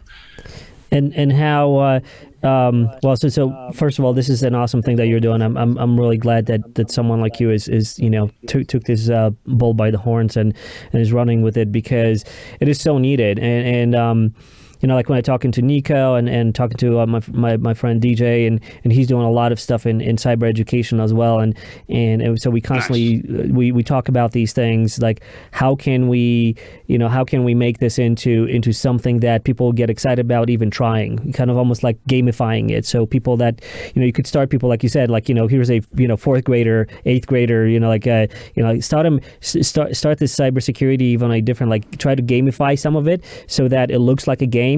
Because a lot of security stuff lends itself to like analogies to like a real things, like like if you, let's say, want to do port, you want to memorize what ports are, like you can create a game that physically you have a lot of ships and they park their ports and you memorize what ports like here's 23, 22 and so on, right? And so you kind of gamify it, so like it's like even younger kids that don't even understand this kind of abstract layer yet, but you give them like analogy that they can kind of roll with, and then later on you say like, well, this ship, that's this packet over here going in, and this port, that's the little receiver of that, and so a lot of it lends itself to kind of gamifying, and so you could that's kind of like that was kind of like our big idea of how to gamify more of this, so you could start kids younger and kind of gamify it, and then they could kind of grow in it, and you slowly kind of move them along the way into more and more abstract concepts. You got the OSI layer, and you kind of go on with that. And I think that would kind of help cast the net a little bit broader. So then people could be like, hey, I'm playing this game, like I'm not sure what it's all about, but like this is what it's all about in terms of like for me as a game. And then they kind of step up and learn what that really meant. And now you can kind of slowly hook them into getting interested in like kind of solving the following puzzles. And that's a grand kind of plan. Like you need to like involve like Bill Gates and put some, couple $100 million maybe into this. Maybe not. Maybe a couple $1 million would be good enough. I don't know. Microsoft has a program like that. There's I can't recall her name. I'm saying woman because she's a woman, but there's a woman that's at Microsoft doing like cyber education stuff. I only know this because I saw it on 60 Minutes because I'm a big 60 Minutes for like 60 Minutes in Frontline or things like I don't miss.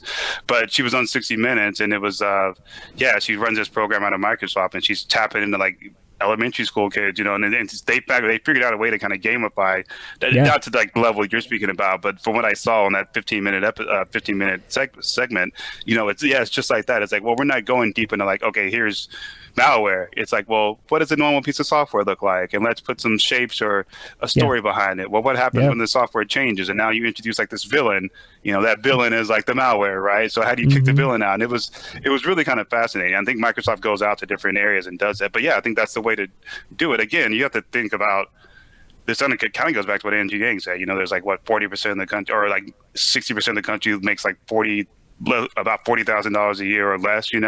That's a lot of people that could be not to say repurposed as a robot, but like repurposed into a field that's one, lucrative, but two, helps us overall. If you think about cybersecurity, in the overall perspective as like a U.S. citizen, right? Like the more that the countries, the corporations are protected, the less susceptible they are to attacks or to hackers.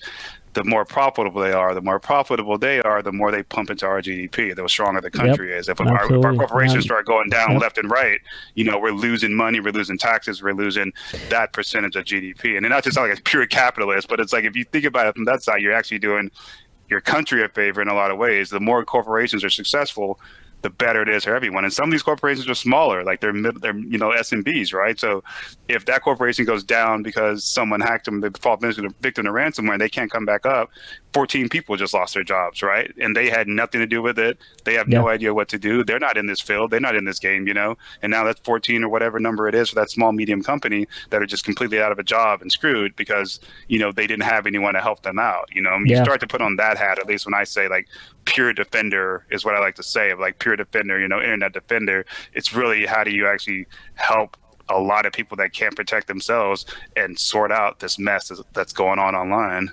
Yeah, no, I'm totally with you. It's building out these components that because we got to protect. Like cybersecurity is just like so hot. Everybody's talking about cyber threats and Russians and Chinese and all these different nations hacking into our systems and you got to understand, and people have to kind of get it into their brains that everything is just such a huge system right now. It's system of systems. Everything is interconnected, and attacking a business doesn't necessarily mean like attacking their services and products that they do. No, you can attack their infrastructure and just put them out of business because you're just going to shut down their supply lanes, supply all these different things, energy. And we're talking about all of that. So it's so critical. It's a national security thing, and so we need to deputize. We need to create these outreach programs and to build up our skilled community of that will be able to manage this, right? Because us old guys will go away, and there has to be new generations that will be on top of things. And if you don't get them interested early, it is later on. It's like more difficult to do that. So starting these programs, getting people engaged, it's just so beneficial from so many different ways. Whether it's like their own personal career and just growing more wealthy and more independent and all of that. And this is such a great path, cybersecurity and information technology to kind of lift up a lot of the nation and get them in there because they're just so needed and they're part of this whole this ecosystem. Imagine when you have a lot more people, like say we increase our workforce by like 20%, that's like 20% more defenders across the country, that would be insane. Like, if I just had the last piece of advice I give younger individuals, kind of like listen to your graybeards. Like, I always try to like not follow people from like a social media, I guess from a social media perspective too. But a lot of the people I look up to in the field they've been in it for a longer period of time, So like some of the ideas I've had about building out apps, or just some from my own research perspective, like they did it 10, 15 years ago, like it's awesome when you speak to someone that's been doing it for a really, really like just a really long time, and I think that's another area like the younger generation kind of just has to like kind of accept. It's easy to be in your bubble when you're online and you're maybe a rock star because you hacked whatever company or whatever. But I think when you start to whatever, I respect your elders, but in a lot of ways you listen to the graybeards that have been doing a lot of the networking or database work or system admin work for like decades, like 3 or 4 decades, that's a crazy amount of knowledge to have in one person. Like, buy that dude a beer. Like, you'd be surprised what you could get out of them. Yeah, no, it's yeah. I got a gray beard. Listen to me, people. Listen. I've been great for. Wait a second. Like 20, let's zoom in on you. Yeah, you're sporting some gray beard over there. Yeah, man. Been that way for a while. Yeah, it's like, happening. I was like 20 going gray. So yeah. I don't even shave. I did notice that when I was interviewing. When I would go interview for jobs, I wouldn't shave. So when I was like 24, 25, I looked like I was like 34, 35 because I had like gray in my beard. They just assume you're older, and so they treat you differently, like dead serious. It's true. It's a there's just so many different components like to that, right? It's like people, how do they portray you in their own minds? Not only how the way they see you in the room, but like how do they rebuild that image of you in their minds? Like, oh, graybeard, okay, older guy, probably with more experience and all of that stuff. But again, this goes back to, like if you create like what you're doing with, creating cyber ranges where people can test out things and show their metrics and the merit of their effort and to kind of qualify them. That should be sort of good enough on the technical level. Yes, of course, there's the other things that matter for companies when they hire people. It's the social aspects, the teamwork and stuff, like personality, all that stuff is important too.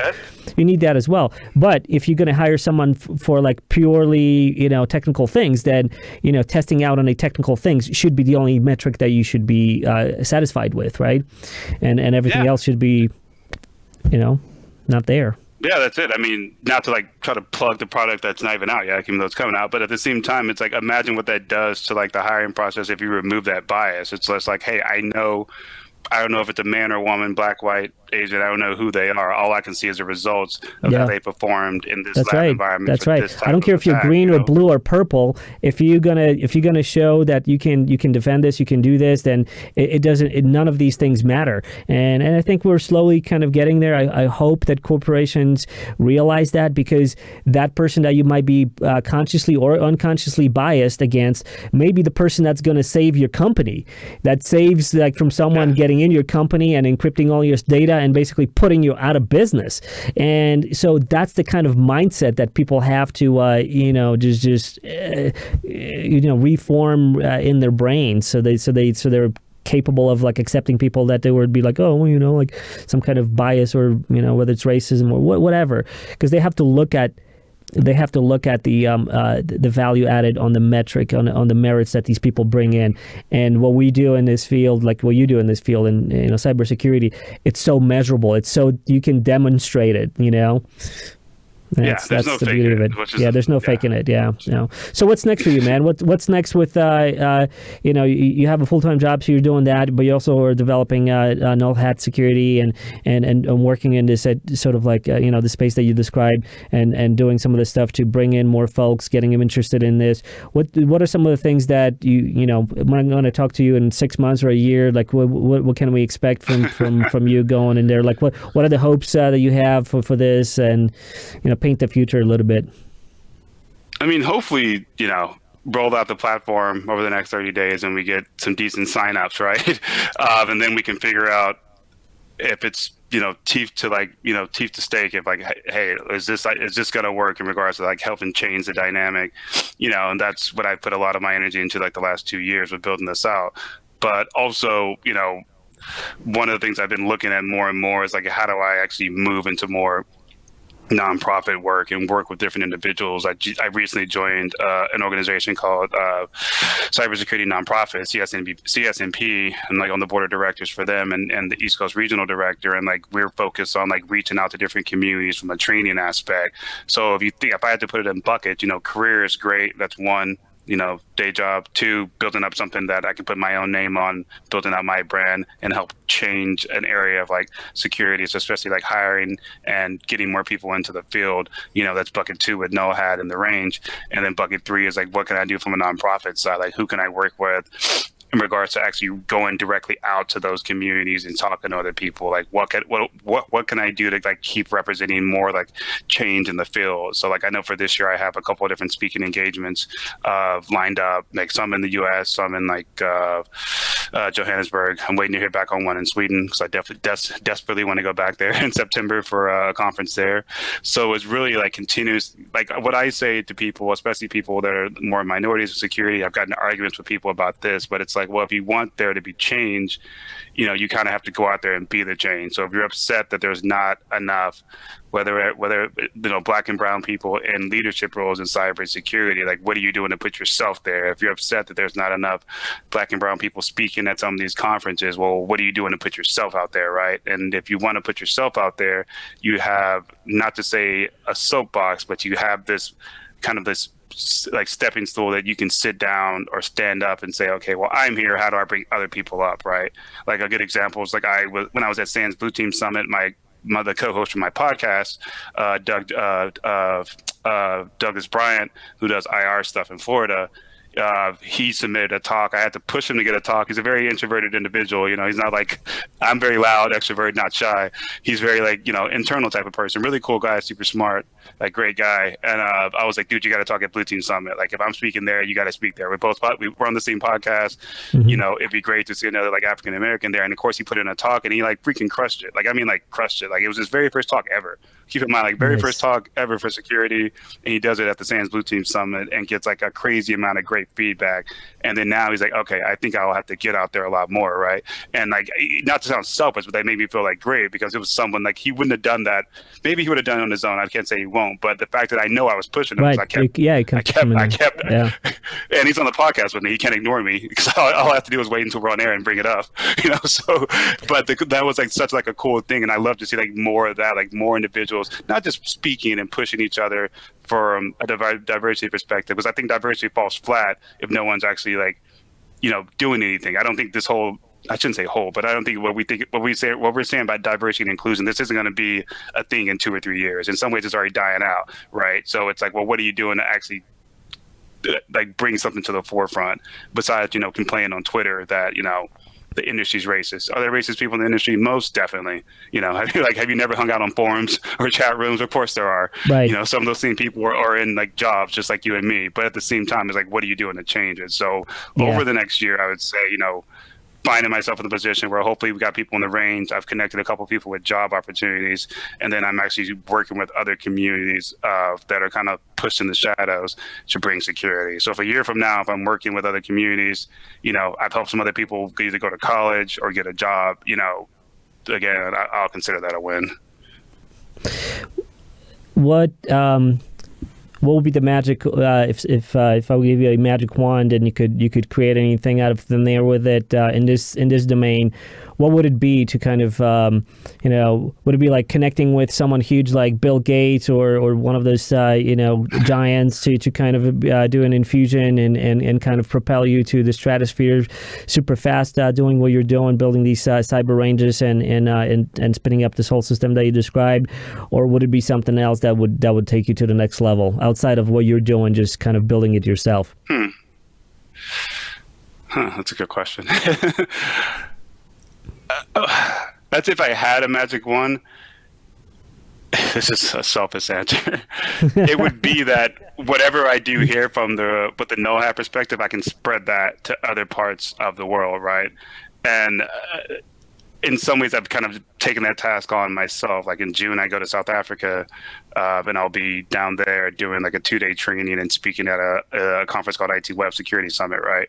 And I'm doing that, one, because I think there's a crazy amount of untapped talent in like a lot of African countries, because they don't have the same level of access that we have, not from like a security YouTube videos or internet access, they have that, but in regards to like training and other professionals, like one of the things that kind of blew me away when I was, and this isn't anything against IT Web Summit, they put on an awesome conference, like Julia's great, Roz is great, they do like really cool stuff, but when I went to their conference, one of the things that kind of shocked me was like there was like 3 Black speakers at a conference in like Johannesburg, and I was like, all right, like, because I had this whole like Wakanda idea when I was going there. I was like, it's going to be a lot of like Black people in security, a lot of Black people speaking, and I went there, and everyone was super cool, but that wasn't the case, right? But I met a lot, pretty much the core security community there, people like Gus Clark, Veronica Smith, like Jason Jordan, like those people that are in South Africa, like that are doing a lot of cool stuff to help raise the profile of Johannesburg and just South Africa. I got to meet all of them,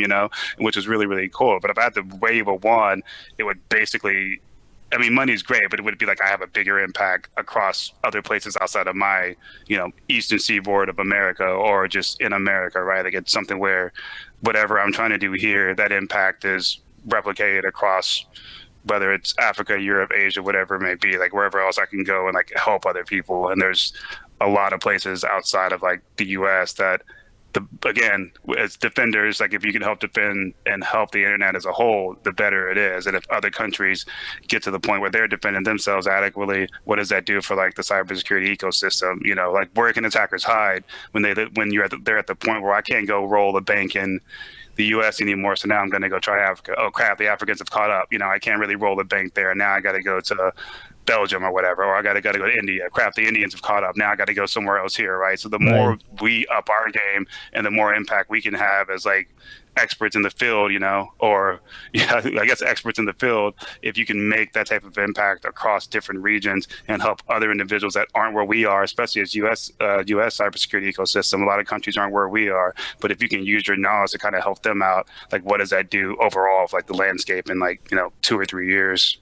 I love your way of thinking of looking at this as a kind of system of systems, right? Like it is an ecosystem globally. It is an ecosystem, globalization, and even right now with coronavirus. So, I just wanted to say that I hope that coronavirus is not going to derail any of your travel plans. I hope that it's going to subside by the time you're going to be ready to go places. But then, secondly, I just hope that. It seems like you're doing all the right steps in the direction that that you kind of described would be the end goal, which is if you can create more awareness so that more people can tap into this and it's that, then it would be like kind of like a flywheel. It's like you start the momentum. It's kind of hard and slow, but once you get it going, then things kind of get into it and the inertia kind of carries it. So I think it's going to be just like doing more of what you're doing, and then hoping that more people will connect with you and more people will support what you're doing. I'm a believer of what you're doing. I strongly believe that it's the education, it's the upward mobility of people to lift themselves up out of poverty. There's a lot of smart people on every level and everywhere, and we just need to create these opportunities where they can just tap into, and the earlier the better, so that this can kind of come in naturally and not be, because the older people are, that the harder it's for them to even change themselves and kind of reshift their life focuses and or even opportunities.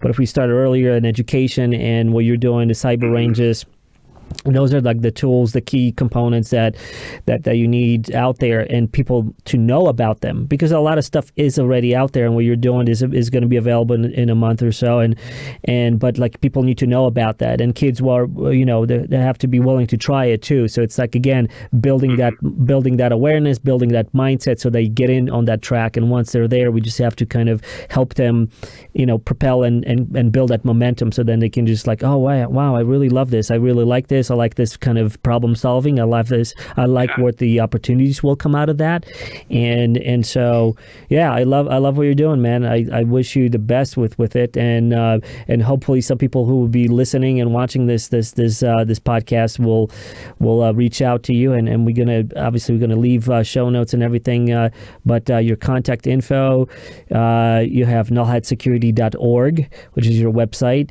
Plug in your podcast. Where can people listen to what you're talking about, on the podcast with security? So what's the name of it? The podcast is Intrusion Diversity System, so like IDS, so play I on love it. IDS. So yeah, so that's on Apple Play Store, that's on Google. We're pushing to get it on Spotify. We're in season 2 right now, and we're also on Twitter at IDS underscore podcast. I'm on Twitter, Sir Mudblood, blood with zeros instead of O's, so Sir Mud and then blood with the zeros. So I'm typically on Twitter. I tend to respond to things there. I would say I respond to things on LinkedIn, but I'm horrible with like actually responding to things on LinkedIn. So if you needed to ping me, I'm definitely on Twitter pretty much once or twice a day for sure. Nice, nice.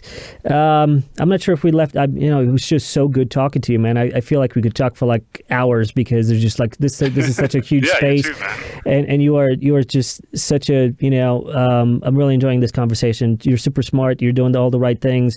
I wish to even like explore a little bit more about like how, or maybe you know what? Here's a question. If you could summarize and just kind of give newbies, some people that will be listening to this and are like considering maybe going into this field, if you could go back in time and talk to yourself, younger self, and give yourself some advice, what would that be? And then kind of maybe shape that into as well, like what kind of brief advice you would give to people that are considering, going into this, IT/security, cybersecurity stuff, and how can they help themselves to get into that? I jokingly say my advice would be like, you need new friends. Because I think about what I could have done when I was like 17, 18, 19, 20. Without like my friends, they were like, let's go party and let's go do all this other stuff. Like if I would just have sat down and focused at that age, even though I was curious, but if I would have applied much more focus and detail to what I was shaping to become, who knows where I could be, but I'm happy where I am. The one thing I would give from an advice perspective is like, look out for other people that are in that space. The cool thing about where we are now in this time period, 2020, I just mentioned Twitter, but like Twitter has been a massive help just in my career, honestly, over the last like 4 years, because aside from being in certain forums or being part of certain information sharing groups for malware researchers or just for security practitioners, there's so many cool people that do crazy stuff that post it to Twitter. I mean, from a good perspective, right? Somebody that found this piece of malware and they post about it before they upload it to VirusTotal or something along those lines, or VirusPay or VirusShare, or someone that's working on like a unique problem. It's like, hey, this is what I figured out, 3 days ago, right? Like if you look at my Twitter following or who I follow on Twitter, it's pretty much all security people. It's like 99% security people. Like I say, like security is my life. I jokingly say that, and my wife will probably like tell you like, yeah, that's what he does. Like it's like child, wife, snowboarding, then security, right? But like there's so many different mediums where you can reach out to other individuals that can help you along the path. Like years ago, you had to kind of just you're buying books or you learning things on your own, which wasn't horrible. It was a good way for me to learn. But now it's like you can find, no matter what country you're in. Like I communicate with people that are in, Argentina, people in Sweden, people in South Africa, people in France, Germany, like on Twitter, right? And this isn't me going into like an IRC channel. It's just me in clear talking to people that are doing really cool stuff. Right. You have the ability to connect with people on a much bigger level now, right? So looking for those individuals that are in a space that are doing things that you want to do. And the second big part of that is what I typically say is like, find what's local to you. Like I'm in Boston. I'm an organizer for Boston Security Meetup, and I'm on the board of ISSA here, International Security Systems Association. And but through Boston Security Meetup, we meet every third Thursday, and there's so many really cool people that do awesome work in security in the Boston area that you can just hang out, have pizza, and have a beer with. And if you're looking for a job, like those are the people you want to connect with, right? And it's so easy to just navigate to meetup.com and see what's going on from a security perspective in your area. And if there isn't something, just start it. Like when I started SkiCon, it wasn't like, there was a massive amount of help there. It was just like I thought it'd be cool to combine snowboarding and cyber, so I did it. Right. Oh yeah. So simple. let's also talk about that for a sec. Yeah. So SkiCon, tell me tell the audience a little bit more about that. How and why and when. Yeah, so that was we'll run it again next year. We ran it on February 20th of this year. And the really again, this goes back to like just reaching out to other people. There were a couple of us from Boston Security Meetup that were out at Mount Wachusett here in outside of Boston. We were snowboarding, and one guy was skiing. Ori was skiing. Me and Jeremiah were snowboarding, and we were in line for the lift. And I just remember, I think one of us said, or I said, like, it'd be dope to have like a conference where we could just like hang out and board during the day and then talk at night. And this was like 2.5 years ago. And the more I thought about it, I was like, well, why not just do it, right? So I got some help. I reached out to Jeremiah and a guy named Chuck here in Boston, other security professionals, and I was like, hey, I've started it up. I'm sending out a survey to see who's interested. If I get 40 answers on the survey, I'm going. Like that was really what it was. It was like, I don't need 200. I don't need 100. I need like 30 or 40, and that's it. Then I'm pulling the trigger and I'm going. And I'm creating a nonprofit, So we did that, and yeah, basically it was a 2-day event. Friday night was a fireside chat. Had some people hang out at the fire at a house we rented in Lincoln, New Hampshire, which is where Loon Mountain is. Met there Friday night, did fireside chats. Saturday morning, met up at the mountain, did some boarding.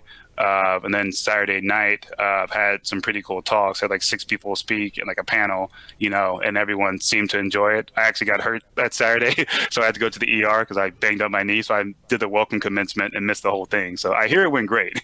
Everyone seemed to have a good time. I mean, like I was literally in the ER, like on Slack with the guys that are organizing and then communicating with people that were there. They're like, "Oh, this is awesome, having a good time." So I missed the whole thing. So we have to do it again now because I want to see it. So hopefully, we get some more people out. We had a good turnout this year, so I'm really pumped to see what happens next year. But yeah, just a smaller security conference in New England where just snowboard and hang out and do some talks. Right. Phenomenal. I think that's a great way of combining kind of recreation and just kind of a topic in talking about this cybersecurity stuff in a cool environment and connecting with people and just kind of growing it that way. I hope it continues to grow.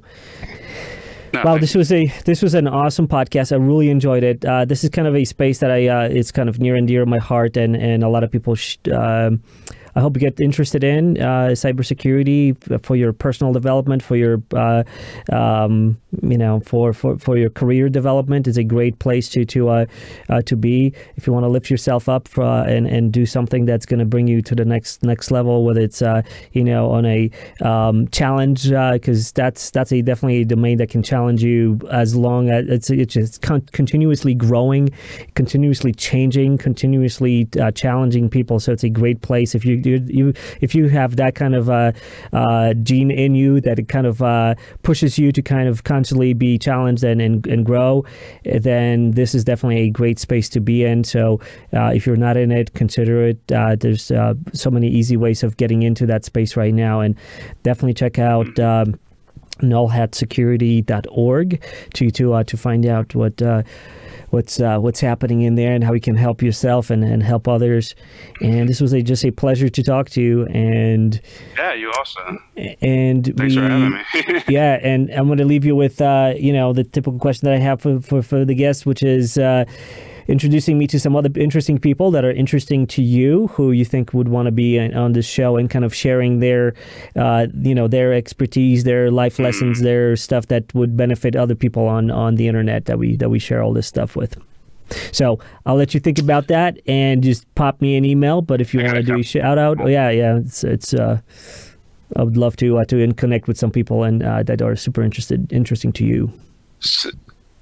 On the security space side, or anything. It doesn't have to be in security. It's like literally the way this kind of works, which is funny because my guests recommend like 2 or 3 or 1 other guest, and I said, like, look, they don't have to be necessarily in your space.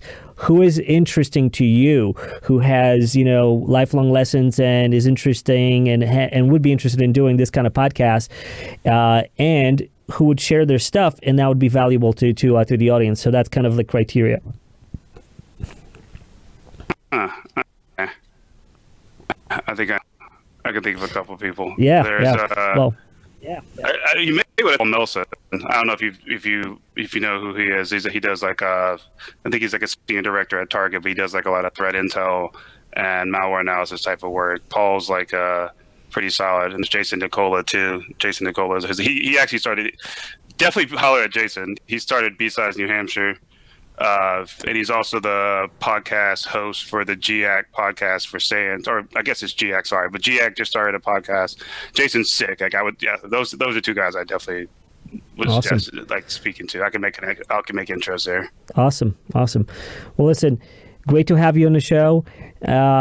I'd love to do one in the future, see how you're doing once you're going to spin up Null Hat Security stuff and track your progress and see what's happening and bring you back on the show and kind of talk about your experience once it's going to be spinning and rolling and bringing in people into that space that you're developing. And, I'm really rooting for you. What you're doing is awesome. So keep on doing it. And, and thank you for being on the show, man.